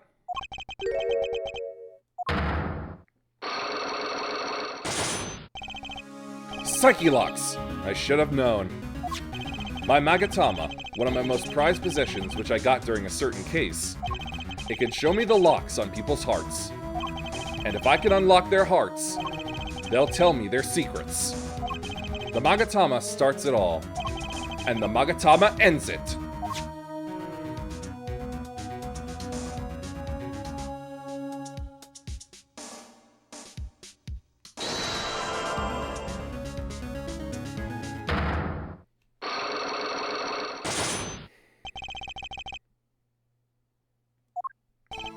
Okay, Mr. Meekins. What do you know? Spit it out. Hey! What's with the atmosphere in here all of a sudden? You know something, and I'm going to find out what. Zach Grimari vanished from this room. How'd he do it? How, sir? Well, sir, I can't say sir. Why are you so nervous if you aren't hiding something? Well, sir, you see, at times, sir, I was here and... Listen, it was impossible! What could such a little girl possibly do anyway? What did you just say? Sir, did I just say something, sir? No, you screamed it through that megaphone of yours. There was someone else in the room, wasn't there? Sir, I'm going to have to invoke my right to remain in a state of not talking. It's okay, Meekins. You don't have to tell me who Zach's accomplice was. I know who was here in this room that day. Take that! Sir! I've never seen that girl until just the other day. Mr. Meekins, I'm not buying it.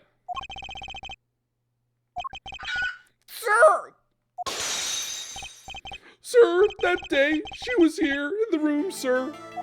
But he wasn't! You mean you chased her into this room, not him?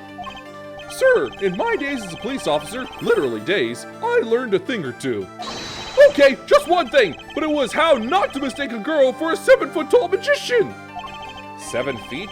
Zach isn't that tall, is he? You have a point. I find it hard to imagine that anyone would mistake a little girl for Zach Gramari. But you saw something, and therein lies the trick. I think you know what it was, Mr. Meekins. Tell me, does this trick look familiar? Take that!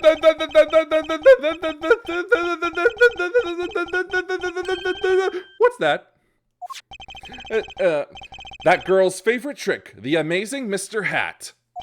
She uses it in her show down at the Wonder Bar. Have you been to the Wonder Bar? So, it wasn't a waking dream, was it, sir? Come again? That night on stage, I saw a vision, except it wasn't a vision. It was a hat. An amazing Mr. Hat! He really exists!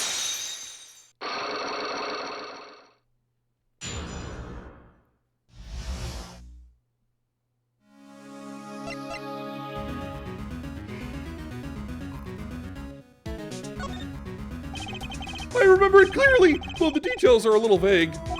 Zach Gramari exited the courtroom. I gave chase and cornered him in the corner room, sir. Zach Gramari, don't even think you can escape Meekins. Down on your hands, floor on your head. Hello? Something the matter, mister?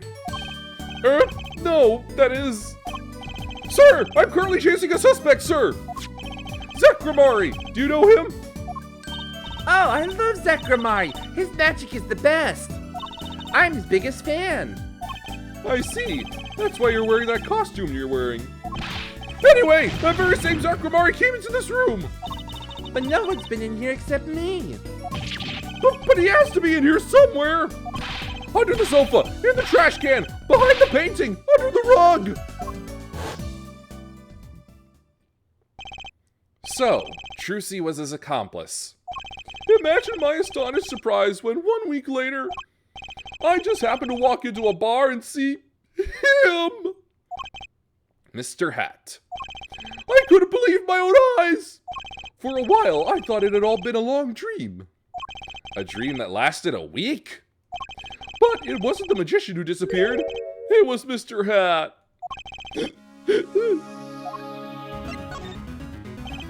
Though it seems complex, what really happened that day was quite simple. You were standing by the door and out came Zach. But that wasn't all. Another person got in on the act, and she was standing in front of lobby number 2. Along with Mr. Hat. Ah, and that's the beauty of it, isn't it? So, while you were standing in shock and amazement, the magician rounds the corner and, most likely, runs through the closet, the closest door, into lobby number 1. This is where you come in. You turn the corner in rather lukewarm pursuit. And at that very moment, Trucy runs into lobby number 2. Then, all she has to do is tuck away the amazing Mr. Hat. Sir, I only lost sight of him for the briefest of moments. Then I saw that cape! Zach Gramari's red cape fluttering like a cape! Astounded! astounding, sir! All my days of posing queries and making inquiries and chasing quarries, wasted! It was as if I could see them melting away like an ice cream cone left by the side of the road to die! Or the scattered remains of a messily eaten chocolate parfait! Such sweet sorrows. I'm sorry. I had no idea how much you'd suffered on account of this case. It's an honor, sir! I've apologized to people many, many times, sometimes more than once. But this is the first time anyone's ever apologized to me! Actually, about that girl, I'm sort of her guardian now. Is that so? Sir, you should know that I harbor no ill feelings whatsoever in my harbor! Okay. I let the defendant escape. That's the stone-cold truth. Just another step on my way from singing the blues to wearing the blues. Someday, sir, I'll be standing side by side with the great detective Guamshu! Mr. Meekins, this is a free ticket to the show at the Wonder Bar. If you want. It's an honor, sir! Sir, I can't count the number of things I've had taken from me, sir! But no one's ever given me anything for free! Right, I'll see you in court next time then, sir! I look forward to it. All eyes were on Zach Grimari that day in court until his mysterious disappearance. Now, part of the mystery has been revealed, but the magician remained out of sight. It would be 7 years before I met him again.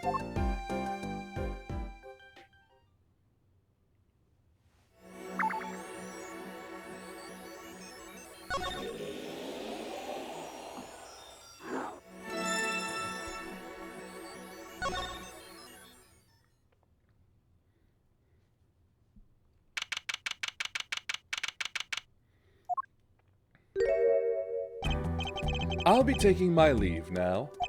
Still have some work to do back at the office. Then I guess I'll go back to my piano. To be honest, it's better when you aren't playing. This frigid culinary dungeon almost feels comfortable. Later then. 2 hours left on my shift. Wonder if we'll get any customers tonight. Ahem. Do you know who I am? Who I am? No, but if you hum it, I can play it. Just kidding, I don't do requests. How about a different sort of request? You see, I play cards. Oh, a customer. I was just hoping someone would come in and save me from a night at the Keys. I seek a true competition. I have heard the Borscht Bowl Club is the place for this. Now I see the rumor is true. And this is a friend of yours? Ah, don't mind me. I'm just a friendly neighborhood newsman. Ah, he will not be playing tonight. When his business is finished, I shall send him home. This competition will be between us, no others. The Wright Talent Agency represents 2 artists. And I'm number 2. I play piano. Well, sort of. It's actually just a front for my real talent, which is playing poker. Don't ask me how I got started. I don't remember. But I'm good. Real good. It didn't take long for the rumors to get around. Go to the Borscht Bowl Club if you want a real game. That guy's never lost. People don't come to hear me tickle the ivory. They come to watch me play cards.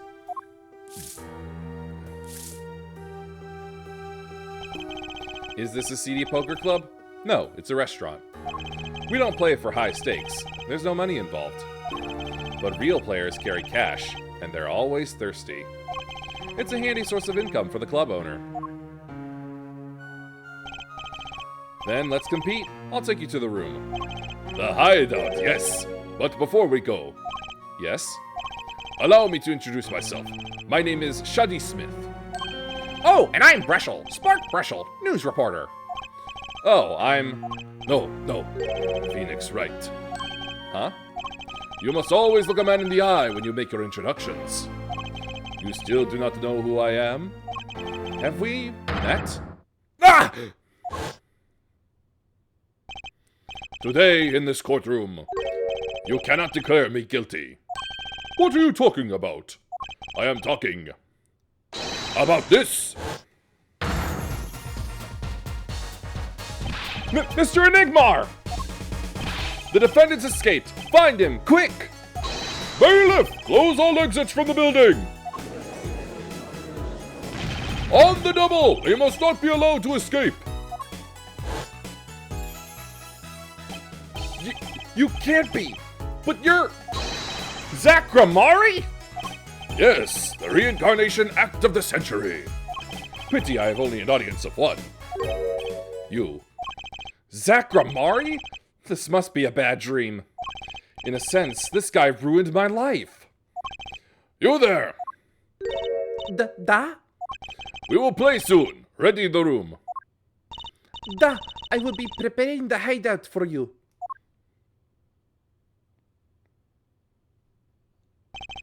Are you really him? The Zach Gramari? Now I am Shadi Smith. Remember this. How many years has it been now? 6? In exactly 3 days from now, it will be 7. I caused you much inconvenience, I fear. Yeah, you could say that. Is she well? Trucy, I mean. She's fine. I've got her working already. Hope you don't mind. I need hardly express my gratitude, but you have it. This is why I have come. That, and to settle a matter of cards. By which you mean poker? Those eyes. He's serious. I despise losing above all else. And so I have decided that I will win tonight, no matter what it takes. I know this guy's type, and they're dangerous. Everything's about the competition. All else is secondary. Perhaps we should take this time to talk before we play. I know you have much to ask me. And I, you.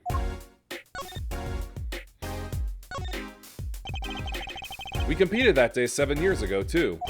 Ah, yes. You must have been surprised. Called to the detention center out of the blue. 2. 1. Showdown time.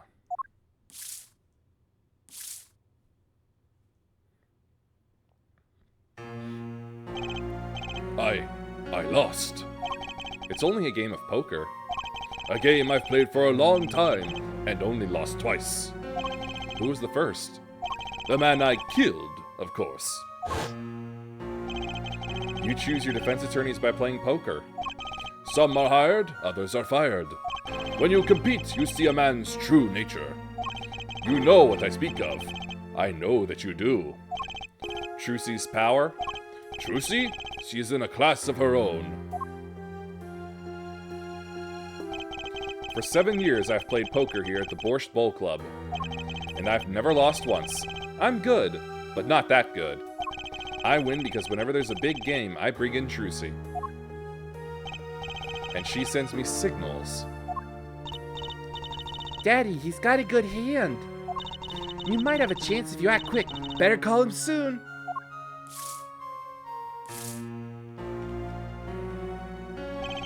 Can you tell me what her power is?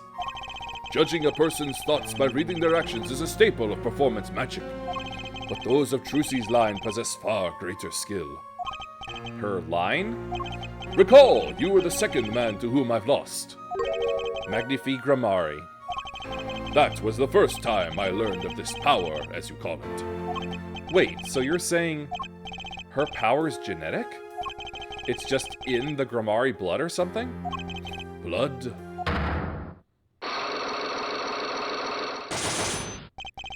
I am sorry, but it is not something told lightly to outsiders. And it is nothing you need to know at this time. It's some kind of Gramari secret then? Fine.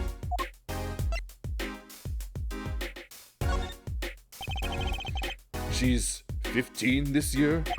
She's still trying her best to follow in your footsteps, you know. I see. When I planned my disappearing act, it was the thought of her alone that gave me pause. Wait, you were planning on vanishing from the get-go? Yes, and for that, I must apologize. However, I could not be found guilty that day because of this. This? A transferal of rights. You see the signature? A transferal? That's Magnifi's Grimar's signature, isn't it? I hereby give all rights to the secret staging and performance of my magic to the recipient named below. And the recipient's name is you, Zach Grimari. Yes, it is I. Wait, this page looks torn. You recall the diary, yes? First, take a close look at this diary. Note that a page has clearly been ripped out. As it just so happens, I have here what I believe to be the missing page. Oh, wait! Let me see that. How could I forget? That scrap of paper lost me my attorney's badge. This is the real page that was torn from the book. Magnifi gave it to me that night. You could have told me this earlier, like 7 years earlier. Once again, I must apologize. It was all I could do to prepare for my escape from that courtroom.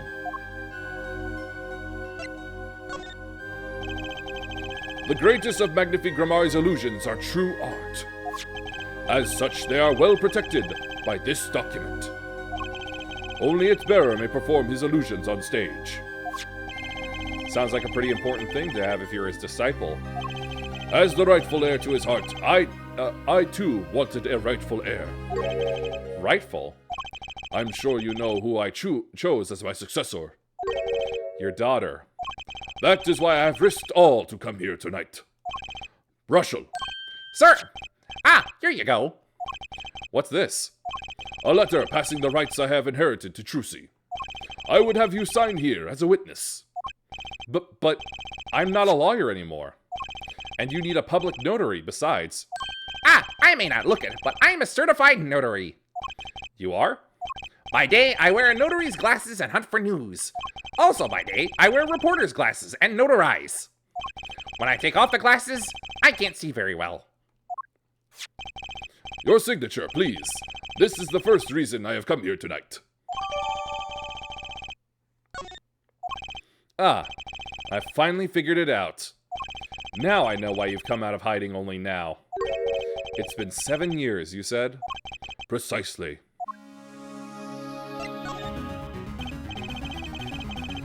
There's a law that covers your situation.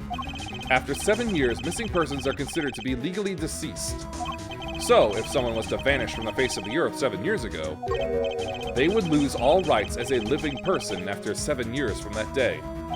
Not to mention all of their possessions. Exactly, which is why I am here. I risk showing my face in public for the sake of this document. Before my 7 years are up, you might say, I am securing my daughter's inheritance. But do you really need this document? Wouldn't Trucy inherit your estate automatically?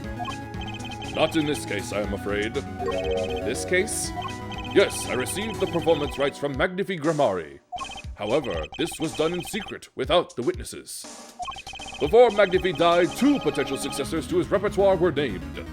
Myself, Zach Grimari, and Valiant Grimari. Not Trucy. Yeah, I see. So you do need this document. I have known Brushel since before I vanished. He is a man I trust. Now, only 3 know of my rebirth. I took the liberty of looking into Trucy's background, and found you had no other close kin. It is as you say.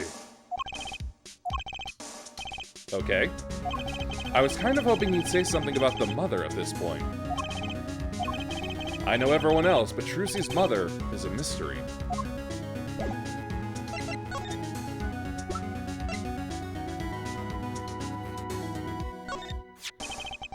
This person in the photo is Trucy's mother? How did you come by this? Trucy showed it to me. She said her mother was gone. Then it is so. Huh? She is gone. What more is there to say? Lots? Ah, I know. Whoa, you're still here? According to my in-depth research, Trucy's mother and Magnifi Grimari's only daughter, end quote. Whoa, what? Magnifi's daughter? Is that true, Mr. Zack? Brushel, you say too much. What? Why am I the bad guy? Why? Zack decked him. In any case, Mr. Wright, this discussion is over. The Lassa Grimari. She's the most mysterious of the whole lot. I need to gather me some more evidence, clearly. Well, the prelude may have been longer than the main attraction. Shall we begin our game? My final competition? Final? Why? As you said, I have come out of hiding today to make this document legally binding. Once that is done, I shall slip once more underground. Creepy, the guy brushes everything. Yeah, he does. Even his hairstyle even looks like a toothbrush bristles. Without seeing your daughter? It would be best if I did not. 7 years ago, we played. 7 years ago, I lost. I already lost to Magnifi. I do not care to lose to another. And I have heard that you never lose. It's just a rumor. Yes, for it is impossible to never lose, unless one has an ace up one's sleeve. As a magician, it causes me no end of irritation to think a mere lawyer might be out there pulling the wool over so many eyes. Hey, I just signed your document for you. Maybe you could try lightening up? That was that. This is this. For my final competition, I will destroy your perfect record, Phoenix Wright. This will be my final performance. You are warned. This guy is beyond serious. So much for a fun evening of cards. Brushel, you may leave. Ah, but it's your last game. I mean, what a scoop. I punch and I punch, but still it is not enough. I just remembered a future, prior engagement. Toodles, gentlemen. Oh, and nice meeting you, Piano Man. Then let us begin. Dealer! Da? You will be witness to our competition. Da, it is honor for me. Why haven't I seen her around here before? Ah, that reminds me. I saw a familiar face as I entered this restaurant. He did not seem to notice me, however. Gavin, I believe was his name. You know him? After a fashion. Listen, Phoenix Wright. One can learn much from a true competition. Remember this. The Grimari power. I was close to understanding it, but I needed more. And I knew where to get it. Trucy's mother. I'd need to meet that reporter again. That was clear. And one other thing. From the moment my final competition with Zack began that night, a name was running through my head. The name of a man now in prison. A name Zack Grimari knew, but how and why?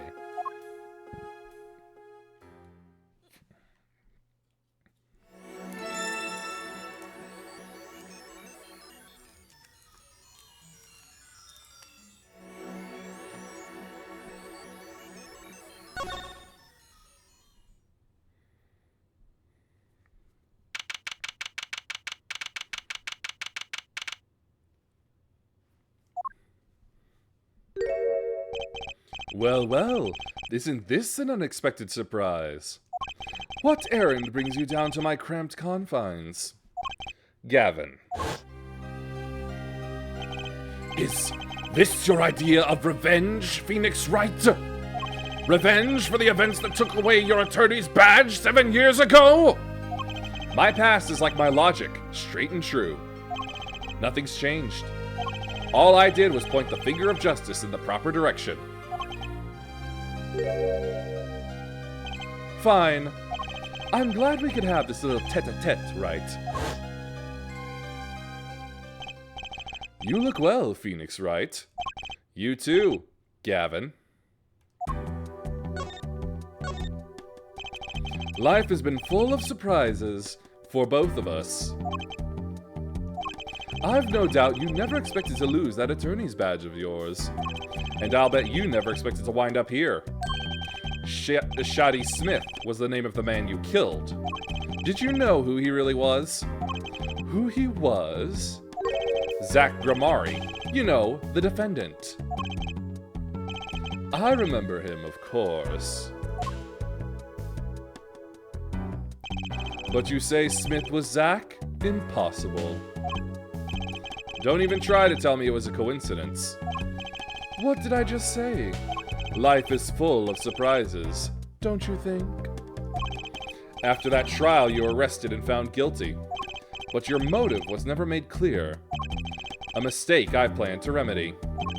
You're not an attorney anymore, Phoenix Wright.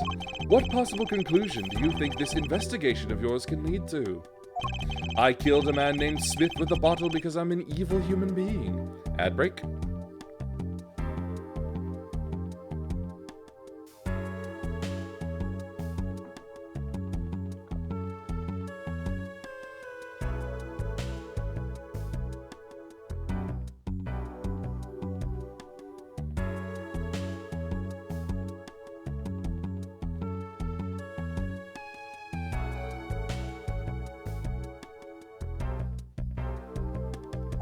Isn't that enough? Not for me, it isn't. I need to know why you did it, Gavin. You recall that case 7 years ago? Ah, yes, the trial where Zach Gramari pulled his famous vanishing act. My brother won his fair share of praise and adoration for that trial, as I recall. Genius prosecutor reveals crooked attorney, was it? That was when I met you, wasn't it? Was it now? The Bar Association Review Board voted unanimously for the strictest punishment. Unanimously. Unanimous, save for one dissenting opinion. Yours. It was my brother who was responsible for putting you in that position, after all. For 7 years we've been friends. And yet I still don't understand you. But Wright, your friendship towards me was never pure. You suspected me then, as you still do now, don't you? Honestly, right now, I'm not sure what I think. You didn't just brain a guy with a juice bottle for no reason. Tell me why you did it. Persistent, aren't you? I came here because I remembered something. The night of our game, Zach Gramari mentioned your name, Gavin. Ah, that reminds me. I saw a familiar face as I entered this restaurant. He did not seem to notice me, however. Gavin, I believe was his name.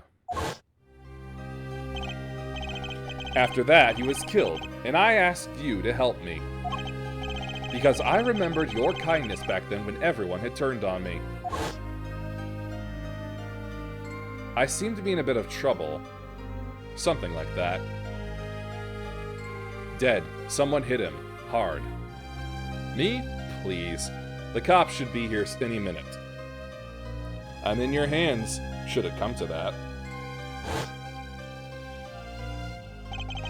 I have to know. Why did you kill Shoddy Smith? No. Zach Gramari!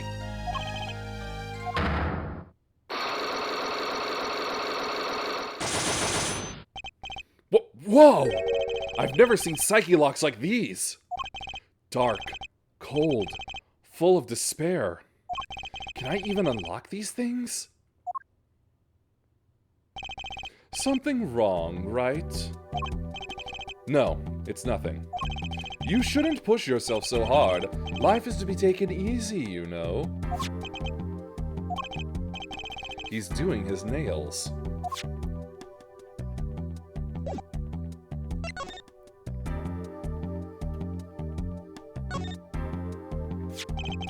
You're thinking, what self-respecting man would use nail polish? Not really. I know appearances are a big thing with you. You know what I say? One cannot live a beautiful life without beautiful nails. First rate in all things, except nothing less. That certainly does look like first-rate nail polish. I like the sparkly bottle. It's crystal. If you're so drawn to it, please have one. It's on me.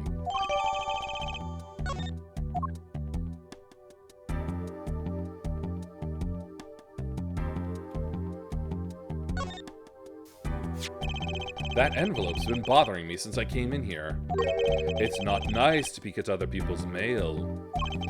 You get mail here in jail? That I do, though they read it first, apparently.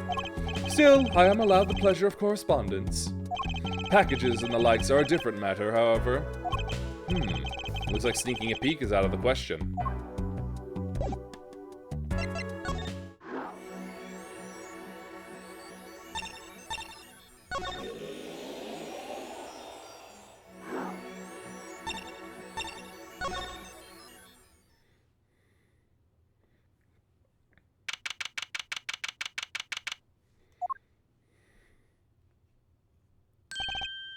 I figured you'd come here sooner or later.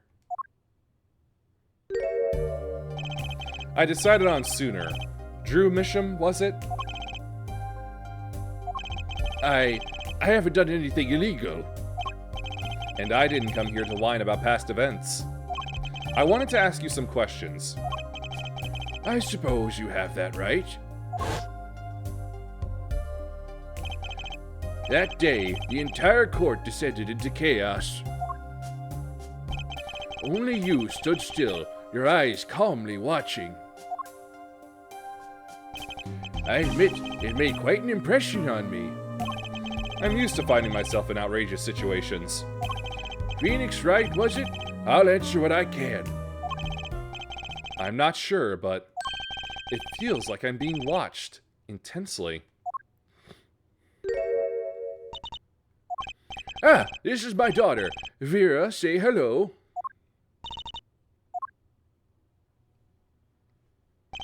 She's gone. Shall we begin then? Judging from this place, you're a painter? Not, sadly, a profitable one. I've never sold a painting. It's a source of considerable embarrassment. I would be able to get by were it only me. Your daughter? Her mother grew weary of me and left. I don't want her to grow up needy, Mr. Wright. That is why I began my other occupation. Forgeries. Don't look at me with those eyes. I know what it is that I do. More than half of the paintings they bring me are stolen. And who knows what my copies are used for. But some of your works aren't paintings, correct? You may not believe me when I tell you this, but that was my first work outside of painting. What? To think it would be used as evidence in a murder trial. I never even imagined the possibility. Then why did you take the job? I was well paid, very well paid. I think he feels worse about it than I do. The past is hard to escape. Honestly, the sooner I can put this behind me, the better. With apologies to you, of course. Sorry, but it's not going to be quite so easy. He's trying to forget what he made. Looks like I'll have to remind him.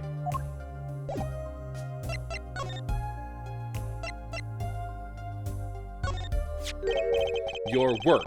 Don't try to pretend you've forgotten.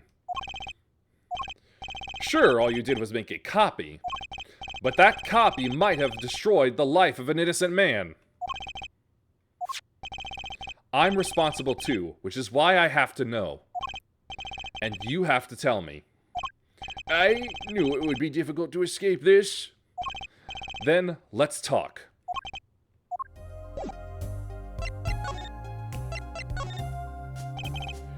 Well then, ready to tell me about this work you did? It was unlike anything I had attempted before. I guess it would be a little different from the paintings. That is not what I mean. In all my previous work, it sufficed to create a copy. This wasn't a copy? The client gave me two things that day. The first was a sample page as reference. The second, a printed document I could only surmise was written by my client. So you used the real writing as a reference to reproduce what the client wrote? Yes. As I said, it was my first job of that nature. So, who is your client? As I said in court, I do not know. Really? Even for such a suspicious request? If it was me, I'd want to know as much as I could about the requester. I never met them. Not personally,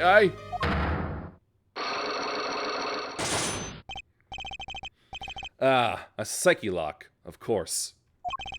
It seems like you're still hiding something. Something about this work.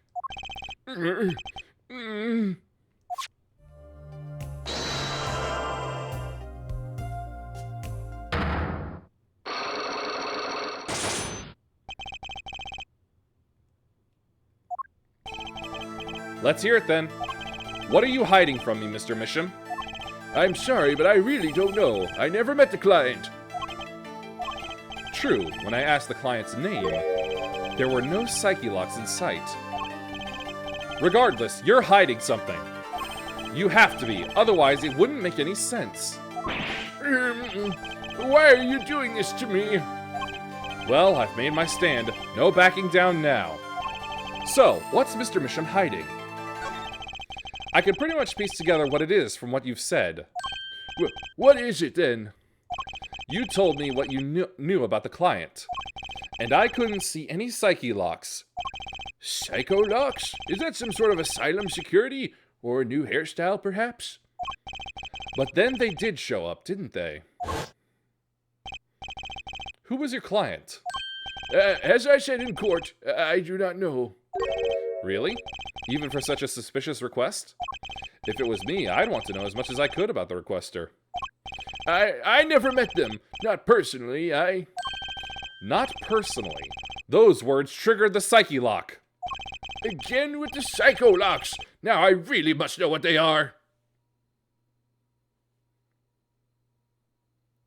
Lost connection to chat. Hope that's all that was lost connection.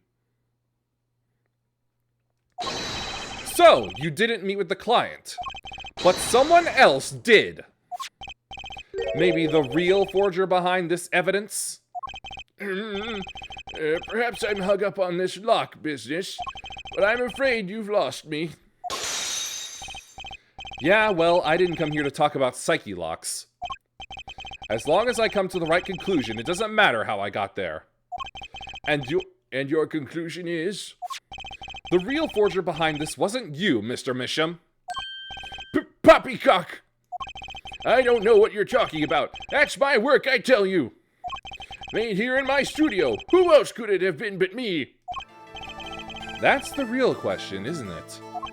If the forger wasn't you, then I don't have many other people to choose from. The real forger at Drew's studio is... The real forger is your daughter, Vera Misham, isn't it? Ridiculous! My daughter's only 12 years old, Mr. Wright. I've always been more one for landscapes, not surrealism. Nice comeback, but you're shaking in your boots. I've got you now. The only two people with access to the studio are you and your daughter. The psyche locks tell me you're not the forger, which makes your daughter the only possibility. I feel very much on the verge of going psycho-lock myself!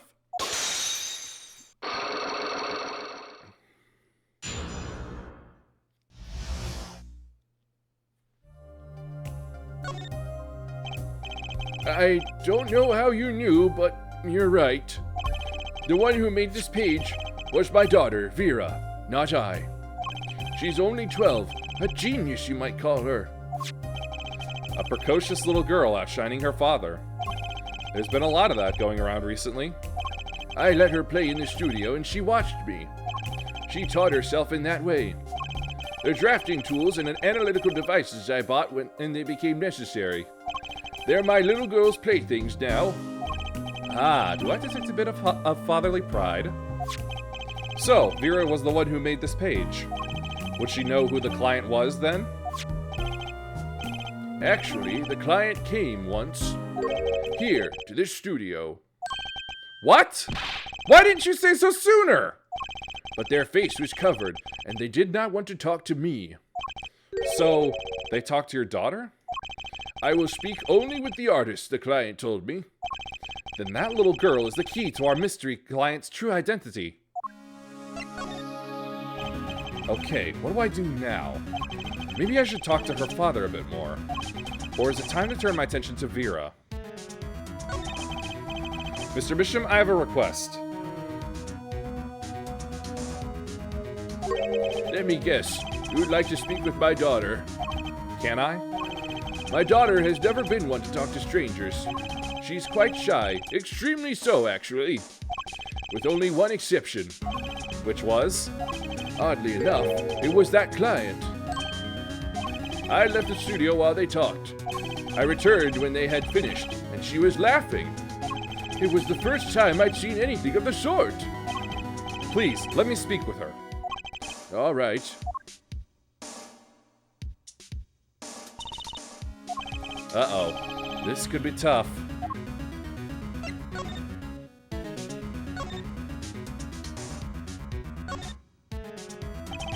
Maybe I'll just sidle on over here for a closer look.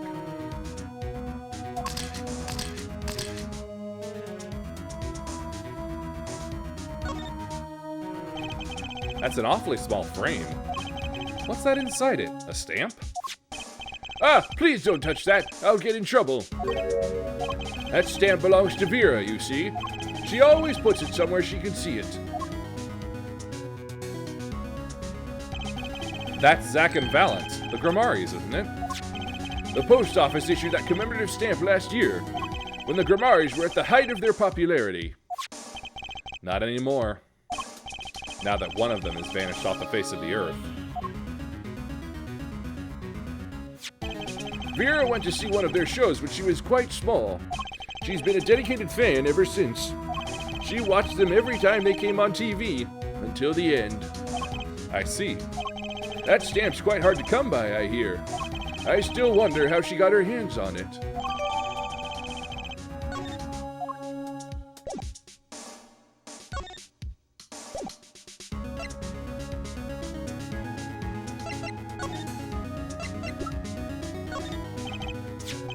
And then there's this. My stamp. Hey, she spoke! She can talk! Yeah, so this stamp, how can I keep her talking? Isn't Troop Grimari amazing? Yes? Oh, I especially like those two, Zack and Valent. I mean, they're, just so magical. aren't they? Aren't they? Yeah, whenever I go to one of their shows, I'm like, whoa, magic! You know?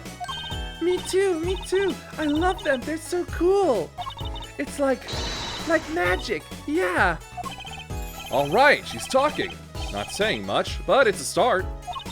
I went and saw them with Father the other day. The opening ceremony at the Grimari Museum of Magic. The Grimari Museum? They have one of those? I guess it makes sense now that they have their own commemorative stamp. So, have you been to one of their shows? Just once, when I was little, with Father. The Grimaris on stage. It was like a dream. Disappearing, reappearing, cutting apart, putting back together. They do it all. Yeah. Maybe you can keep telling me stuff like this. You know, about Zack and Valent, maybe? Oh, sure. All right. Better get asking before she changes her mind.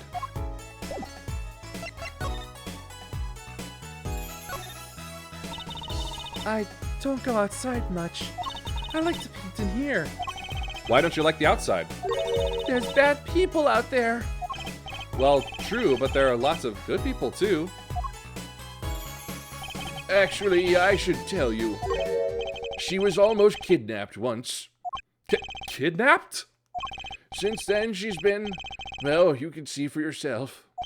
She refuses to leave the house. I see. Wait, but that doesn't make sense. She said she went to the Grimari Museum? With you, in fact. Ah, yes, actually, she was quite insistent on it, much to my surprise. That was the first and last time she expressed such a desire to me.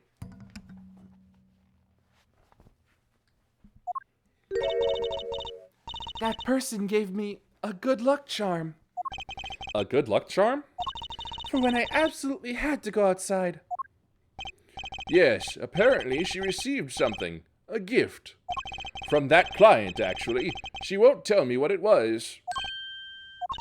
Father, I told you to keep that a secret. From that client, huh? This I have to hear about. So, your father tells me you're good at painting all sorts of things? I really like painting a lot. Father is always very happy when I paint them exactly the same. So, you did this too? Oh, yes, that was my first job. Your first? All I used to do was paint the same thing I saw. But this is totally different. The pen slips in the way the writer held the pen and the pressure on the nib. I had to use a microscope and analyze it on the computer. She seems happy. Odd. Her work was the last nail in the Grimari coffin. I guess no one told her. They're the best in the world. Huh? Oh, you mean Troop Grimari? Of course. Father gave it to me. Your father? But I asked him about it. He didn't know how you got it. I guess I just took it. Yeah. Took it? Father got a letter from that person. That person? You mean that letter was from the client? Oh, we talked about the Grimaris forever that day. I'm sure that's why I was sent that stamp. I didn't want to just send it back, so I took it. They're a sneaky one, this client. So they were trying to get on her good side.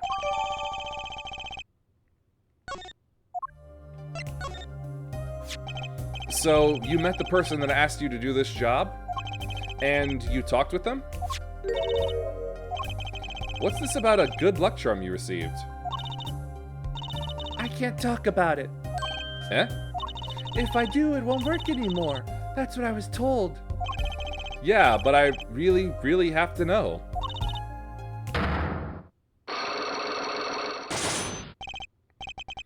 Right, time to do some psyche unlocking.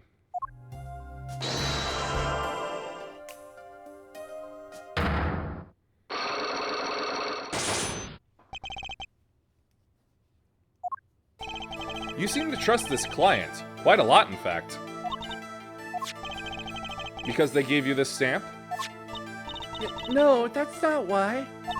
They listened to me, to my problem. The problem that keeps her inside all the time? Don't go outside if you don't want to. That's what they told me. But when I absolutely have to go out, all I had to do was use a good luck charm. A good luck charm that your client gave you? I think I know what your client might have given you, actually. Is this your good luck charm? Take that! This was what they gave you, wasn't it? The same bottle's over there on your desk. Your good luck charm, right? I heard once cosmetics were once thought to ward off evil. This is the magic bottle. It has the power. Of course it does. I'll just refrain from commenting any more on that one. I think I know who gave you that bottle, actually. The one who asked you to do this job. Was this the client? Take that! This man is a friend of mine. Know him? His name is Christoph Gavin. He's a lawyer, actually. I promised. I promised not to tell.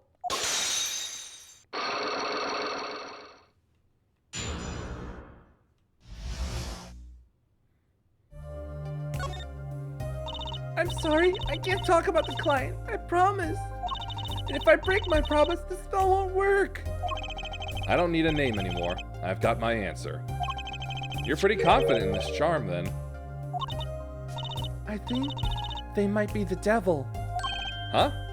Or maybe an angel. What do you mean? I saw it, or I think I saw it, when they gave me this. I saw the devil's face. Are you saying the client's face looked like the devil's? No, the client was gentle, with a gentle smile. So, where'd you see this devil, then? It was so quick, I don't remember well. But that's when I knew that person wasn't like other people. That's why I believe in my good luck charm. I'm not sure what this devil she saw was, but it's pretty clear that Christoph Gavin has her charmed. Well, I think that's all. I'll be leaving now. I am sorry for what happened. If you want to apologize, try my client, Zach Gramari. Did I do something bad? What makes you think that? Your eyes, they're sad. Very sad. I'll put on my smile next time I come. Promise. I hope to see you smile then too, Vera. Oh, okay. Take care. Thinking back on my first encounter with a young forger, I witnessed something of vital importance that day. Of course, by the time I realized it, it was already too late.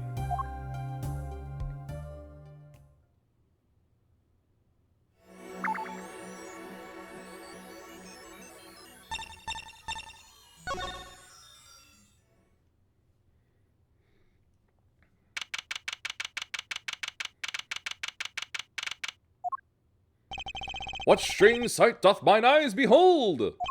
Excuse me? Two men on either side of a single transparent pane. Yet it seems fickle fate has switched sides, so to speak. The forger of fakes walks freely, while the innocent languishes within these plexiglass confines. There's been no proof that I forged anything, nor proof that I took the life of my dear mentor. Yet, these chains cannot hold me for long. The stage awaits! And what, may I ask, awaits you? A little piano in a cold little hole in the wall. But, since you are here, what shall we discuss? The shooting of Magnifi Gramari, for one. Who pulled that trigger? Valent or his partner, Zach? His partner vanished before the answer could be found. If I'm going to get any closer to the truth, this is the place to start.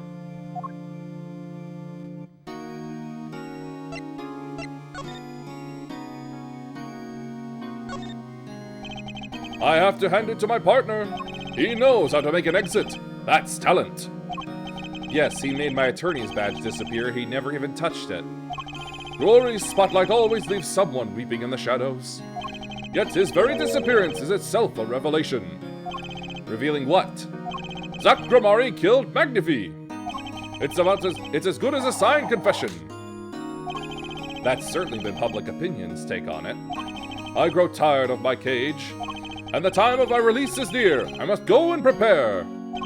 Planning on jumping back into the magic right away? As long as an audience waits with bated breath, there will be Valent, and also... Yes? Now that my partner has disappeared, Magnifi's repertoire is mine. Valent Gramari has a tradition to uphold. Is that true? Seen in this light, the trial was quite good for me, verdict or no. And you can't pay for that kind of publicity. The suspicion on you hasn't lifted entirely, Valent. After all, you received one of those letters, too. You were just as obligated to follow Magnifi's instructions as your partner. So I was, but only Zach Gramari followed them. Let us not speak any more of who shot what. Now that my partner has vanished, the question is moot. I'm more interested in learning something else, actually. What might that be? I want to know what Magnifi had up his sleeve. How could he coerce you and your partner to kill him? The trick up his sleeve? Ha ha ha ha ha! Perhaps you do not know.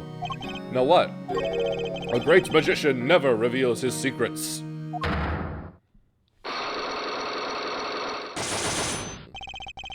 I didn't think it would be that easy.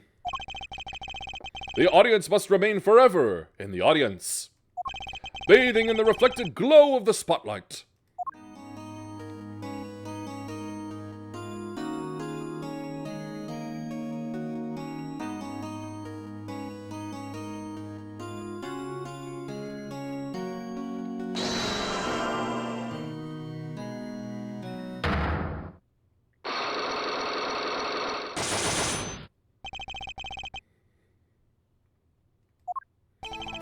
I'm flying by the seat of my pants on this one. There must be a path leading from the evidence to the truth. And that's what I'm going to find. To ask someone to take a life, even one not long for this world, that's asking someone to commit murder. Yes, our mentor was fond of dramatic moves and dramatic finales. And he got his wish. His life was taken. What weakness could be so powerful as to coerce someone into committing murder? My guess is it was a matter of life or death. Care to explain? Your troupe lived in a world of showmanship. The flashier the better. And flashy so often means danger, doesn't it? Let us make this as painless as possible. If you have proof of this danger, then show it! Take that! Why, that's one of ours! Specially designed for your show, I gather. A single bullet, one shot. What are you suggesting? We are magicians, Mr. Wright, not murderers! I'm not crying murder, Mr. Valent. I'm crying something far more tragic. An accident. Zack and Valent's quick draw shoot 'em. How long has it been since those shots were last heard? Was the shoot 'em canceled because someone might get hurt? Of course! What other reason could there be? Well, it could have been canceled because someone had already been hurt. Fascinating, my Faustian-forcing friend. But tell me, what can you prove with a single pistol? Well, tell me what would have happened if there had been an accident. What if one of your bullets took a life on stage? The performance of magic is not concerned with what-ifs. It is concerned with precision. Precisely whom do you claim we shot? Looks like I've chosen the right path. Let's just hope he walks it with me. A life was sacrificed so that the show might go on. And this shows who it was. Take that! But that's... Zack Grimari's wife and Trucy's mother. Thalassa, I believe was her name. Alakazam! But how can you say this? How can you say she was struck by one of our bullets? Still in denial mode, eh? Thalassa was at the greatest risk of being shot, and this clearly shows just how much danger she was in. Take that! Troupe Grimari's performances were very, very popular. So popular, they even made a commemorative stamp at the height of your fame. We were not merely the latest craze, we were an age, a golden age. It's all here on this stamp. There's Thalassa, yes? Trucy's mother is missing, I hear. What happened to her? I don't know! A part of his memory is still locked up. There is one thing you're failing to address. What's that? As you say, our troupe was a world unto itself. If our leader, Magnifi, was so inclined, he could hide anything he wished with ease. But, Mr. Wright, then he would have hid a crime, making him an accomplice. Not a great foundation for blackmail.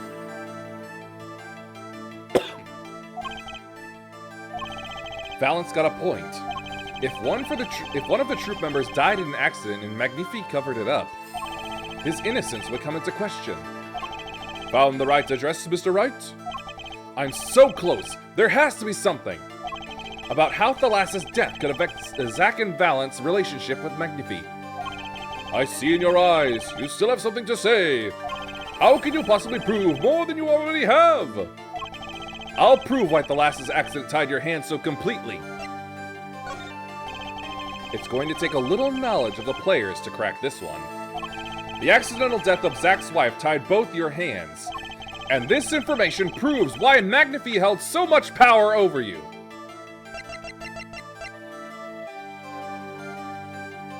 Take that! It wasn't a question of who shot Thalassa. Thalassa herself was the problem. What do you mean? She was Zack Grimari's wife, Trucy's mother, and Magnifi Grimari's only daughter. There was a terrible accident, and the two of you killed your mentor's only daughter. If that wasn't the key to Magnifi's power over you, I don't know what was. It was an accident!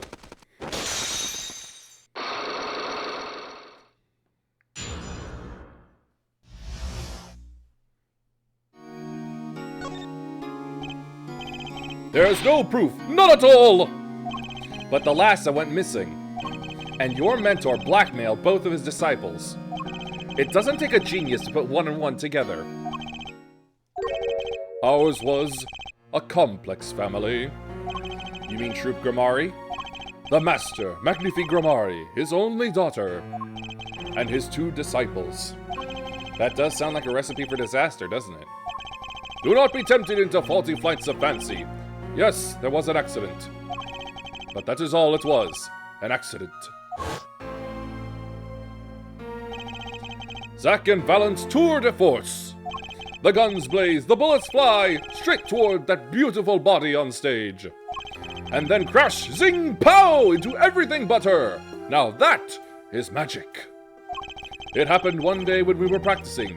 Same trick, with a new twist. And tragedy.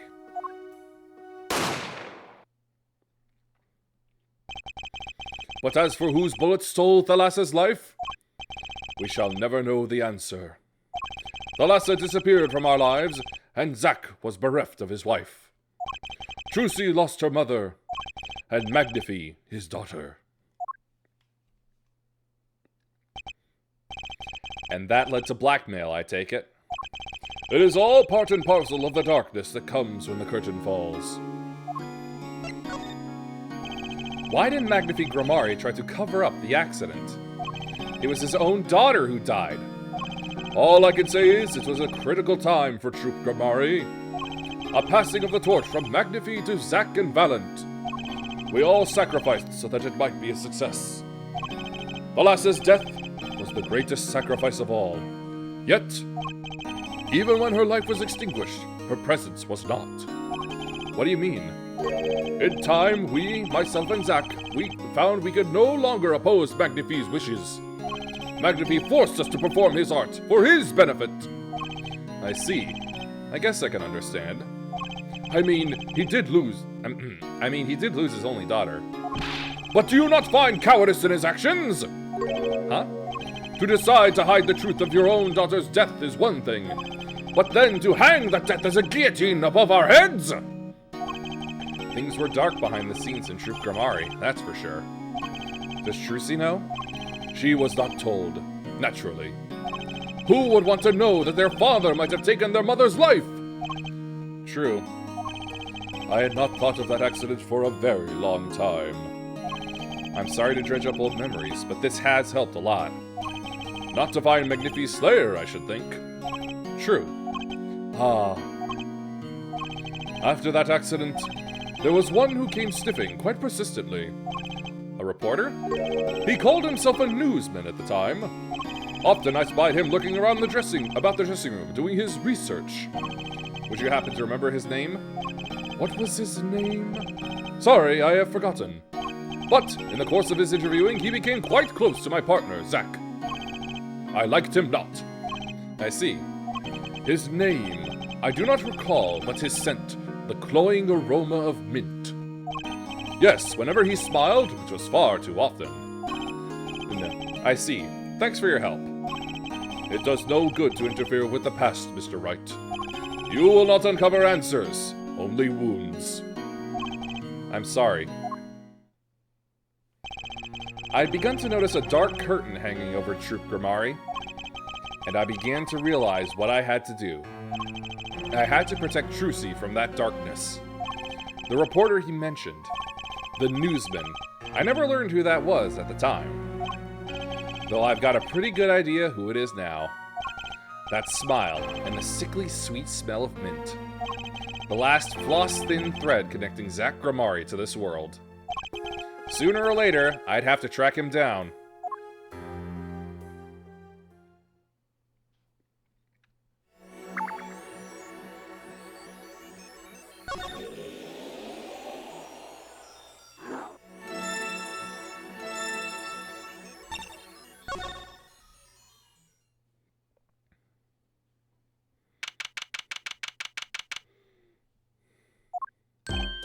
Eh? Well, what do we have here? Remember me? Of course I remember you. Journalist meets ex-attorney in bar. End quote. Can I ask what you're doing here? Mr. Mission was poisoned and his daughter's... Oh, yes, I know. Oh, how I know. Yes. It's caused me no end of grief, to be honest. Journalist wishes he'd tracked down case just a little quicker. End quote. Were you on the trail of this case the whole time? Zach Gramari was a good friend. Zach said something to that effect back at the Borscht Bowl Club. What a character! What a man! If a little, no, a lot, no, extremely rough around the edges. Do you think I could ask you a few questions? Oh, you serious? I mean, I'm usually the interviewer, not interviewee. Journalists ask questions, not other way around. End quote. Fine, shoot, I don't care. People have been asking me all sorts of things lately. It was tragic what happened to Drew Misham and his daughter. Forgery is a serious crime, and they paid the price. You know what really did them in, though, don't you? Yes, a forged diary page. The night I interviewed him, I found out something about Mr. Misham I hadn't known. What's that? He always felt like he was being watched. Every day for 7 years. Walls have ears, potatoes have eyes. End quote. Being watched? You mean he felt guilty? No, I'm not talking about feelings here. I feel watched too. The whole time I've been on this case, no less. Journalist gets tingling sensation on back of neck. Freaks out. End quote. Because you felt guilty? Why would I feel guilty? You felt like you were being watched, huh? I wonder what it all means. Drew Misham felt like he was being watched. And you along with him. You sure it wasn't just nerves? Nerves? No, it's nothing so mundane. I stopped paying attention to my nerves a long time ago.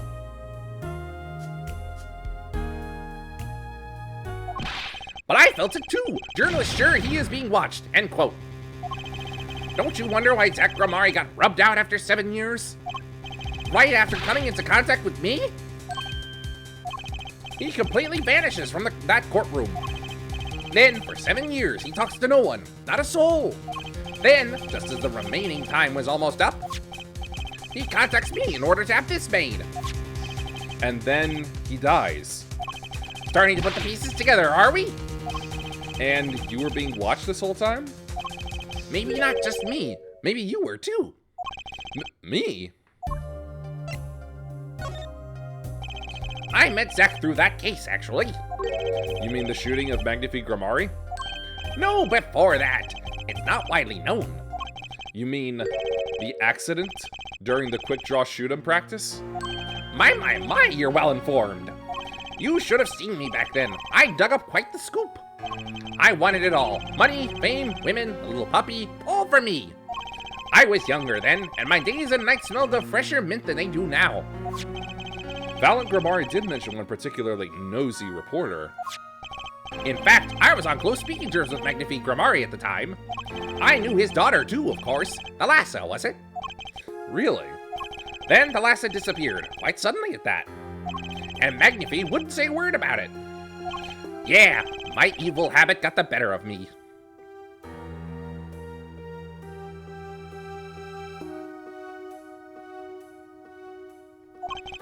Journalist catches scent of a scoop, goes on feeding frenzy. End quote. I set up a one-on-one interview with Thalassa's husband, see? Zach Gramari. Something strange was in the air over at Troop Gramari in those days. The whole screwy mentor-controlling disciples seemed started by then, I'm guessing. Thalassa, she was part of it all, right? Right. Come on, you can tell me off the record. Sorry, I don't know. Anyway, I kept prying and eventually became friends with Zach. Sure, he punched me once or twice, or 5 times, but over time he came to see me as his confidant. He's been waiting this whole time, 7 years, eh? Waiting? For his big comeback, of course. A big revival of the Magnifique miracle. Of course, it was all a dream. Because of this. The performance rights. In the absence of any official documents, he was golden. Who's to say the old man didn't give his rights to both Zach and Valent? So Valent waited until Zach died, legally at least. The time finally comes and Valent's like a kid on Christmas morning. He's getting ready for his show at the Sunshine Coliseum, you know? If that document sees the legal light of day, it's going to put a bit of a damper on the big show. He's a sorry one, that Valiant Grimari. Lost out to his partner at work and in love, too. Love? It's the same old story, really. 2 disciples and their mentor's only daughter. What has 3 sides and all of them pointy? A love triangle. That is pretty classic. When you're in a performing troupe, that's your world. It's like family. One with an entire high school's worth of drama, intrigue, and backstabbing. And in the middle of all this, Thalassa has Trucy. And then she dies. I need to find out more about this Thalassa.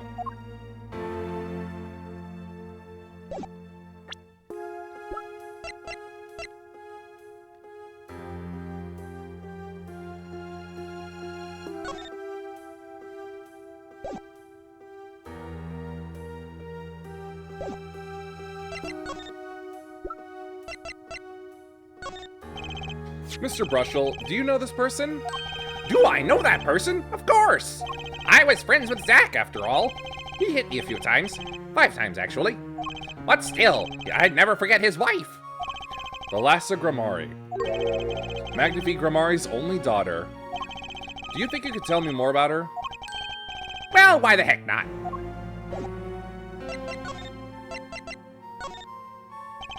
So, Thalassa married Zack and had Trucy, see? It was her 2nd marriage, actually. You mean she was divorced? I hadn't heard this one before. Not quite. Her late husband was a performer, too. Apparently, he died during some gig.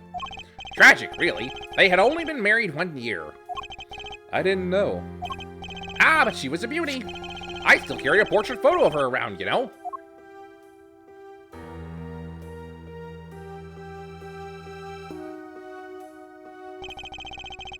I've known Trucy since she was a little thing, too. She got the better deal, really. She's got you for family, after all. What do you mean? Just reminiscing, you know? Thalassa has another child besides Trucy. End quote. What?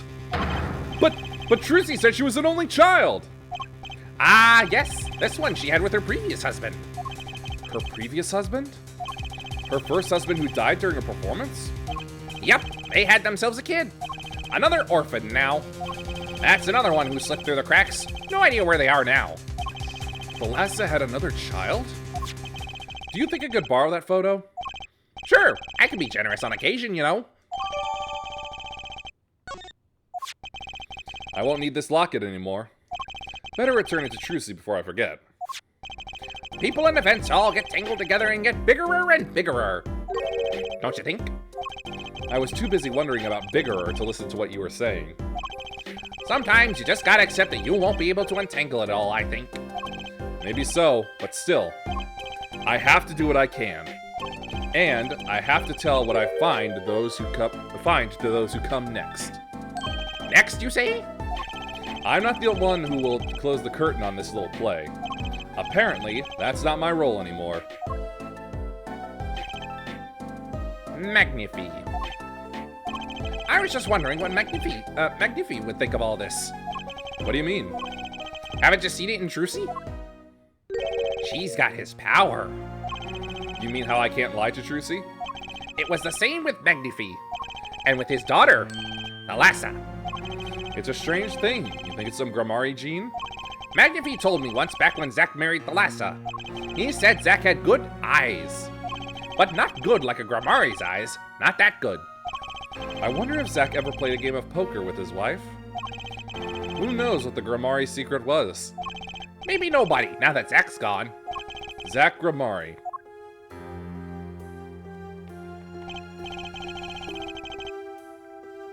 The plot had finally begun to reveal itself. It sprouted from a warp in the Grimari fabric and grew, swallowing everything. It's amazing how normal he looks when you can't see, like, the mint around his mouth, eh? Wrapping itself around the Grimari's power.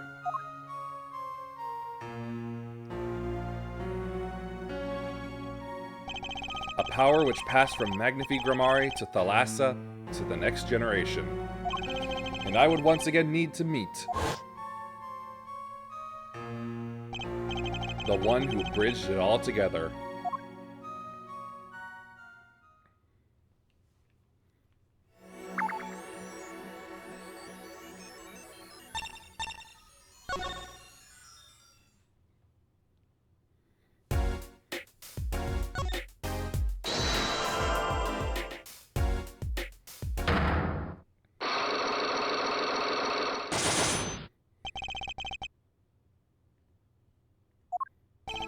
I have to know more about this power of Trucy's. It's like she can see right into people's minds. The first time I saw her do it, it blew mine. And after you were done having her mind blown, you took her to play cards with you. Gotta use the resources at hand, I always say. Yet, I myself have no such power. But Trucy does. Why's that? Maybe Trucy got her power from her mother?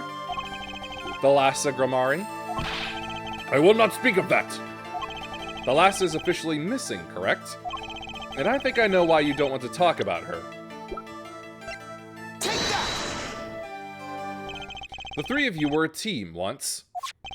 Not that the entire country doesn't already know this.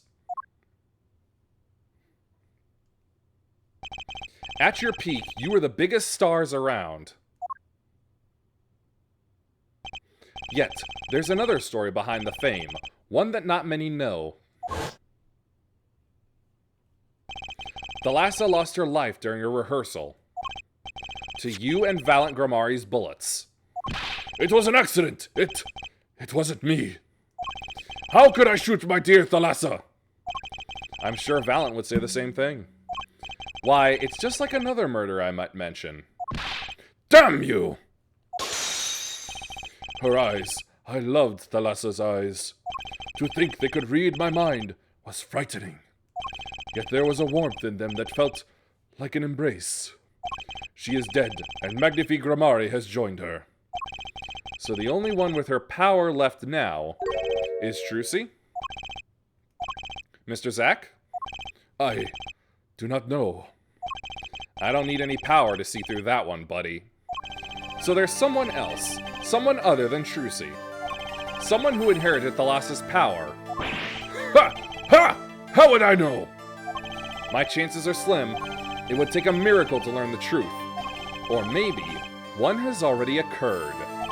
There is someone else with the power, and I know who. Take that! This boy? His name is... I forget, something weird. Who could he be? An attorney. Attorney? I noticed him when I went to visit a friend's law offices. So, what are we to make of this, oh great ex-attorney? You can show me pictures of strange boys all you like, but you could at least say something like, I'm this boy. I could use a laugh. Perhaps you wouldn't laugh if you knew the facts. This might not be 100% proof, but it's close. There's a link between this boy and Thalassa. Actually, it's more of a ring. A ring? Perhaps this will refresh your memory. I just so happen to have evidence showing this missing link. Take that! Actually, I know something. Your marriage to Thalassa was her second. How did you know this? Her first husband, he died a year after they were wed, yes? He was a performer. They met when he joined us Grammari's as a guest in our show. After Thalassa wed him, she left the troupe for a while. And you say she had a child then? I have a photograph of her here. I couldn't help notice what she was wearing when I first saw this. Those bracelets stand out.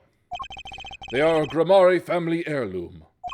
This boy wears a bracelet just like the ones in the picture. What? So, that's why. Why what, Mr. Zack? I took this photograph of Thalassa before she left us. When she returned, she wore only one bracelet. I bet I know where that other one went. She gave it to this boy, her son.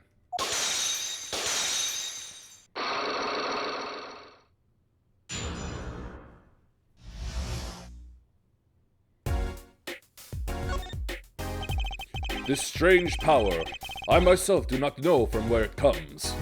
Yet, the fact is that it is passed down the Grammari line. It runs in their veins. What is it? I asked her, Thalassa, once. This is what she told me. Her power responds to tension in others. Tension? If she were to face a person and they became tense, even slightly, then she would know, no matter how hard they tried to hide it from her. So she could see it? Not quite. This is the strangest part of it all. She wouldn't realize that she was subconsciously detecting this tension without the use of a particular object, or in her case, objects. Objects? Wait, were they something she wore? Yes, her bracelets. I admit the first time I saw one of those, I felt there was more to it than just fashion. But what kind of power could a bracelet have? I have made a decision. I will tell you all I know. Consider it a gift. Well, I hardly need you to tell me at this point, but those two are brother and sister, yes. And the brother, too, has this power of theirs. So Trucy has an older brother. I wonder what will come of that. Mr. Wright, tonight, after our game is done, I will return to a life of hiding. I would not see her live her life without knowing. I understand. I'll tell the two of them when the time is right. I am in your debt, once again. No kidding. What I want to know is how all this got to be so messed up. Those bracelets are made of a special alloy. It is said to expand and shrink very slightly in response to body warmth. So they're temperature sensitive or something? Yes. This is how they can shrink to the exact size of their wearer's wrist. And this has something to do with the power? What have I told you? The Grammari power reacts to tension in others. When a Grammari senses tension, they too become tense. And this tension translates into minute contractions of the muscles. So minute, they cannot sense it on their own. Their muscles? Oh, so that's what the bracelets are for. With a bracelet on, one can sense these contractions. Because the bracelet is always a perfect fit. So when the person they're watching gets tense, the bracelet feels tighter on their wrist. Precisely. But that alone doesn't really count as mind reading. I believe I understand how the process works from there. It's a simple question of eyesight. Eyesight? I guess that sounds simple enough. Have you ever heard of kinetic vision? Something about the ability to see moving objects with full clarity, right? I've heard of it before. They say athletes can see a moving ball like it was stopped, if they focus. Oh, but it's not confined to sports alone. It all relies on the ability to focus. When we focus, we can see many things. The faintest twitch of the face, and the meaning that lies behind it. Therein lies one of the secrets of magic. One must know the mind of a crowd before one may distract it. So basically, what you're saying is, the Grammaris can see really well? For them, seeing is more than believing, it is knowing. Their power relies on eyesight combined with exceptional focus. Things are starting to come into focus for me, too. Of course, it is difficult to maintain such levels of focus for any length of time. But what if someone could tell you when to focus? Or something. Precisely. But wait, Trucy doesn't have any bracelets. You are talking about poker, yes? The timing of when to focus is so elementary, she probably does it without thinking. I doubt Trucy herself has realized this. That is all I know of things Grammari. Thank you, Mr. Zack. If this boy's bracelet is the real thing, then he will use it before long, thereby awakening his power. I'll keep that in mind. Well, shall we play a game? I've said so much. Let me say one more thing. I will tell you of that night. That night? The night my mentor, Magnifi Grammari, passed from this world to the next. There were 2 pistols and 2 letters sent. This was Magnifi's test. A test? In his last years, Magnifi Grammari worked us to the bone. No, to the pain. But that night, I could not shoot him. So I shot the clown's forehead instead. This, it seems, was the correct answer. Take this. I give my art to you, Zack. What? It is thanks for playing along with my show. You shot well tonight, Zack. Though I would not have minded dying by your hand. How could I shoot you? You're my mentor. Bah! I thought you might say that. If I went home without shooting anything, what would you have done then? Then, of course, I would have given Valant his chance. And if I had shot you in the forehead instead? Ad break.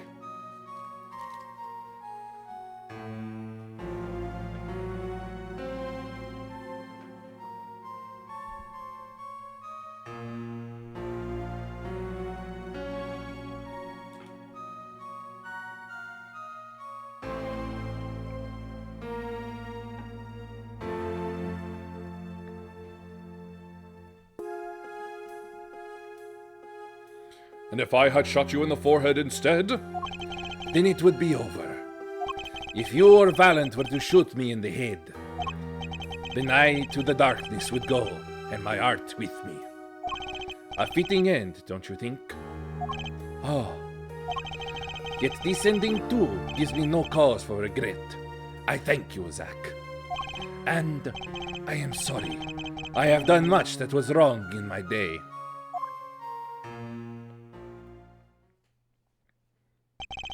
It seems to me that Magnifi wanted you to be his successor all along.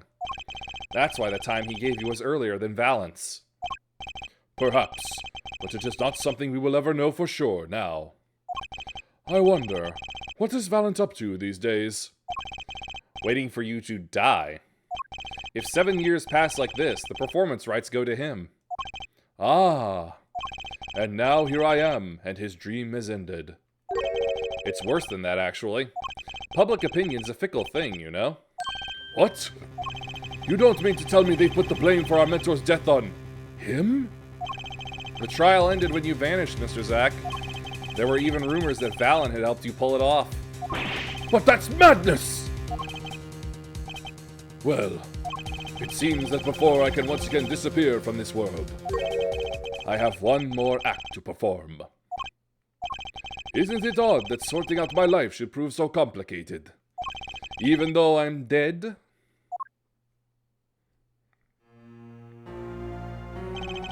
That night, Zakramari was killed.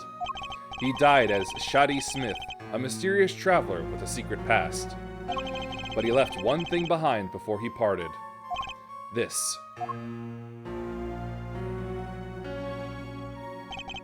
His confession, to use as I saw fit. Of course, he'd killed no one. This was his way of tying up loose ends with his old partner, Valant Grimari.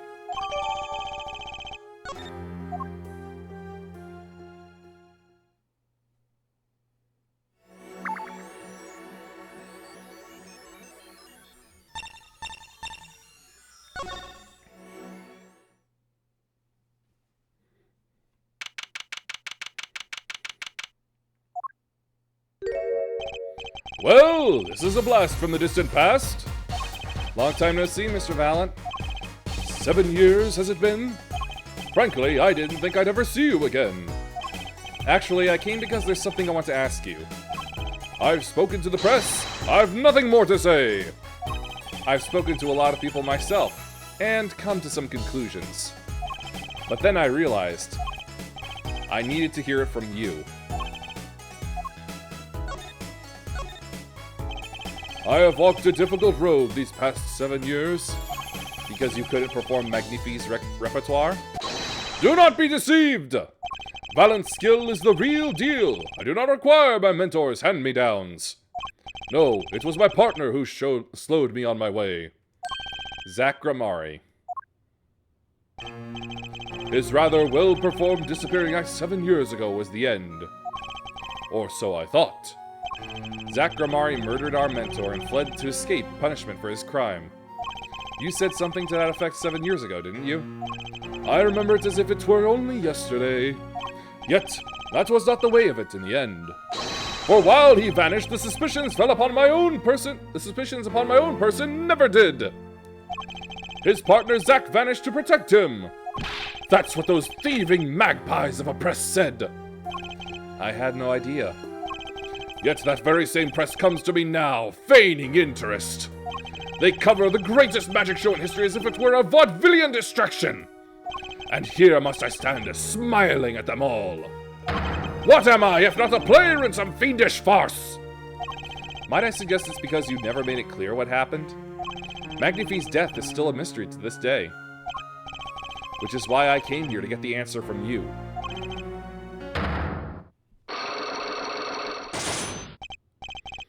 I knew I'd be seeing these sooner or later. The audience has no business stepping up on the stage. They must be content to sit and stare at the spotlight. That sounds an awful lot like something I heard 7 years ago.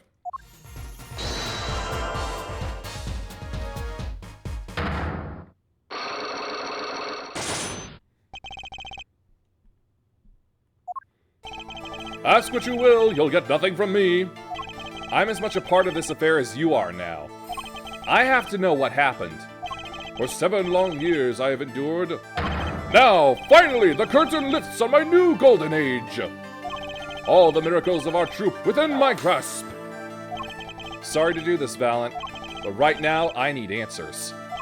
I think I'll start by dropping a bomb. That should shake things up. Valiant, I wouldn't be so sure about those miracles. Not as long as I have this. Take that! And what might that be? I see it bears the Grammari seal. I should have brought this to your attention sooner. But I didn't imagine you'd be planning your comeback quite so fast. What is this? A document showing the true recipient of the performance rights to Magnifique's miracles. What?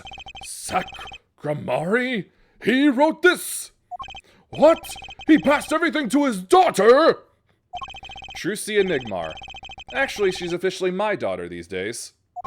Preposterous! Zack is gone, vanished into the void. This is the genuine article. Zack was alive when he wrote this. Both myself and the notary can testify to this.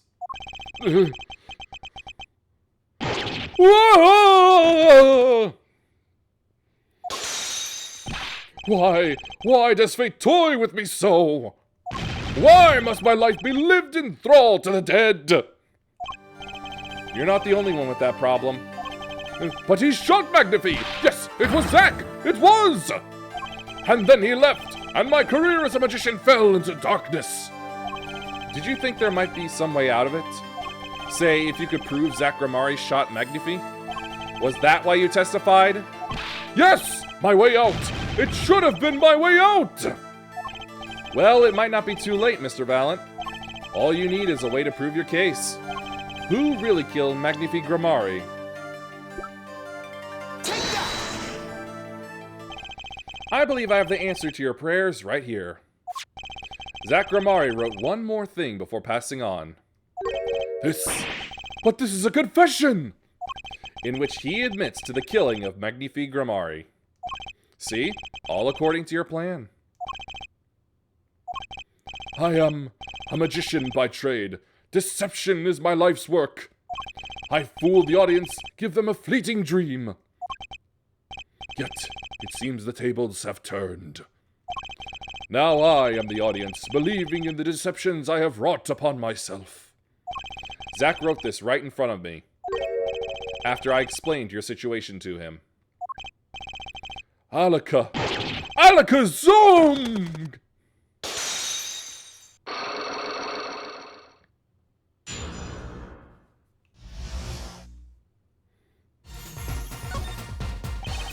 You do know that this confession is nothing but lies? Yes, it's my opinion that Zack Grammari killed no one. Then you must be thinking the truth is a simple matter of elimination. 2 received instructions to kill, but if one is innocent, then the one who remains is guilty. That would be the logical conclusion, yes. So he vanished to protect me, his partner. ha ha ha ha ha! A stirring tale, 'tis true. Did you shoot Magnifi Grimari in the forehead? If I had, and I told you, what would you do? Run to the police, perchance? Do as you will. There is nothing left for me now. It is true, after all. I have little talent. I needed my mentor Magnifi's repertoire. It was as if a little demon grabbed hold of me. I knew it. So Valiant Grimari did kill the great Magnifi.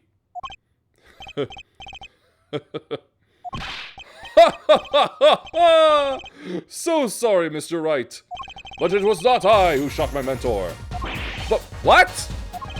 But if it wasn't you, then who was it? There wasn't another disciple, was there? Another disciple, such as... I don't know. Knack and Talent Grimari, maybe? Your wild fancies couldn't be further from the truth. Only Zack and Valiant received those threatening letters. But there was another. One more person could have fired that pistol that night. I don't suppose you figured it out by now? If it wasn't Zack or Valiant who shot Magnifi, then it had to be the only other person at the scene, which means... Wait, you don't mean... Yes, the great Magnifi Grimari himself. So Magnifi Grimari committed suicide? You find it hard to believe? To be honest, I hadn't even imagined it as a possibility. When I arrived that night, the old man was still alive. He appeared to be asleep. I could not shoot him. But when I turned and made to leave the room, the old man called out to me. So you spoke with Magnifi Grimari? Yes, and this is why I knew what he had done. Magnifi transferred the rights to his repertoire to my partner, Zack Grimari, not me. I see.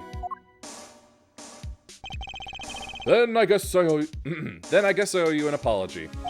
I always thought you were the one who did it. You owe me no apology. Huh? My crime was, in a way, more serious than that of murder. What? Your crime? Is Valiant Grimari confessing something to me? What could be more serious than murder? You see, I knew that 2 letters had been sent. There are no secrets between partners. It was easy to find out. That was when I understood Magnifi's plan. He wanted to die by one of your hands? Little did I expect it had anything to do with the rights to his repertoire. That was when I heard it. The little demon whispering inside my heart. The demon. Let me confess, I had intended to shoot Magnifi. And I planned on framing my partner for the crime. What? That night, I prepared something before going to Magnifi's hospital room. Which was? IV fluid, of course. I'd seen it on an earlier visit.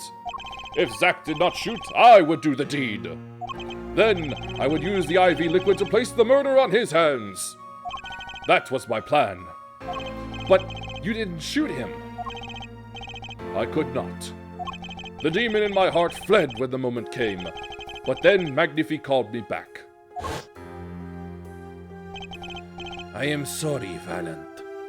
I am giving my magic to Zack, not you. You still lack the draw he has. Please, help him if you can. I left the room. And then I stopped. The shock of what I had just been told consumed me. That is when I heard that fateful gunshot. Magnifi Grimari killing himself. Then the demon awoke anew within me. Zack killed him. He was the one. Frame him, and the magic will be yours. I altered the scene of his suicide. I took the pistol from his hand, wiped off the prints. Then I used the syringe to add the IV liquid I'd brought. So in the end, things happened pretty much as planned. Magnifi died, and you framed Zack for his murder. As planned indeed. Of course, the outcome was somewhat different than I had anticipated. Well, what do you think? Do you believe my story? Can it be believed, truly? That was 7 years ago. I don't know what to believe, but Yes? I'm glad I heard it from you, Mr. Valiant. Thank you. It is I who should be thanking you, Mr. Wright. Only when I had lost everything could I make my decision. You're going to turn yourself in? My partner may have vanished, but not so my guilt. And as my guilt stays, all else begins to leave me. My friends, my performance rights, my magic. I've had enough of vanishing acts. I understand. I thought my life was ruled by a dead man. But I find I was wrong. For Zach Gramari was alive. Well, not anymore. And now it occurs to me. What if he was not the only one who survived? What do you mean? You see, now that I think about it, I realize that we never saw proof of her demise. We never saw her body. Her? The mind races and the mouth flaps on. My apologies. Forget this matter. I can only hope that the day will come when I again meet my partner, Zach Gramari. Then, I shall apologize for my terrible mistake. I am glad we had this chance to talk. Thank you.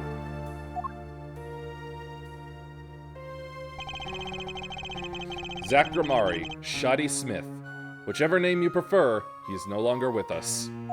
The truth revealed in that trial was only a sliver, and the impenetrable darkness that remained has taken another life. I knew what I'd have to do to push back the darkness for good, and it would involve paying that man a visit.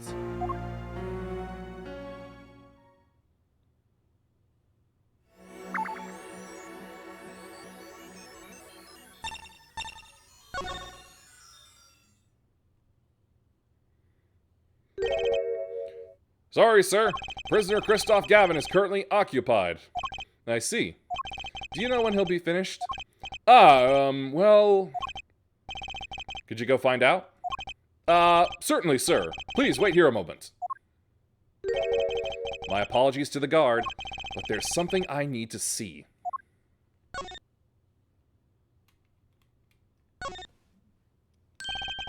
There it is. The yellow envelope. And the sender is Drew Misham. I was right. When I arrived at the studio, Mr. Misham was at his desk. He seemed to be writing a letter, but he quickly sealed the envelope. It was a yellow envelope. I heard it was left at the crime scene. If this is the last letter that Drew Misham wrote, then there's something I need to do. The last thing I need to do, in fact. Here goes. Let's see if this atroquinine spray finds anything.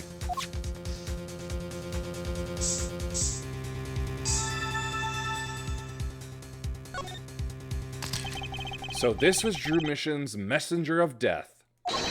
It was this stamp, all right. No mistaking it.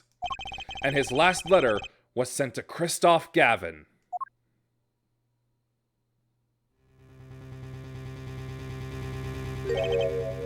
Gotcha. Finally, decisive evidence. What's this? A burglar in jail? Gavin! I didn't know you moonlighted in larceny, right? Gavin, there's something I have to ask you. Can I steal your stuff? The answer is no. My apologies, but there's not much I care to discuss. Vera Misham hasn't received her verdict yet. You follow me, Gavin? There are no known survivors of atroquinine poisoning, but it never hurts to hope. Okay, I'll be leaving now then. Right, wait. Yeah, Gavin? Would you mind leaving that letter? It's private. Oh, sorry. Forgot I had it. Many thanks.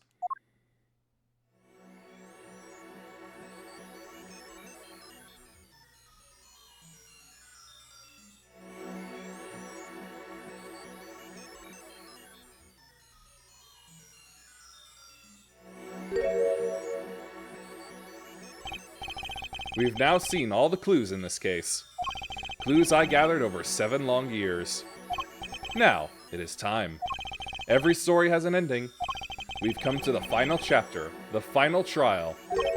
Find the truth. You're the only ones who can.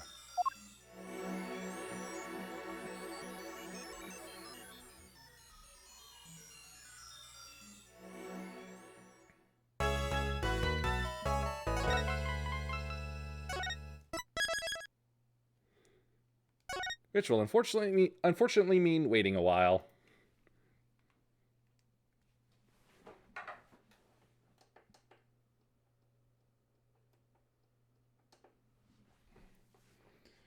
The month's ending soon, and I've got big plans for May, which will be seen when I come around on Friday.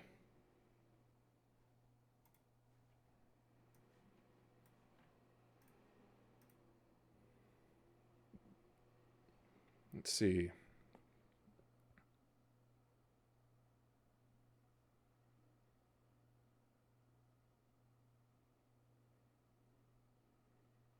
We're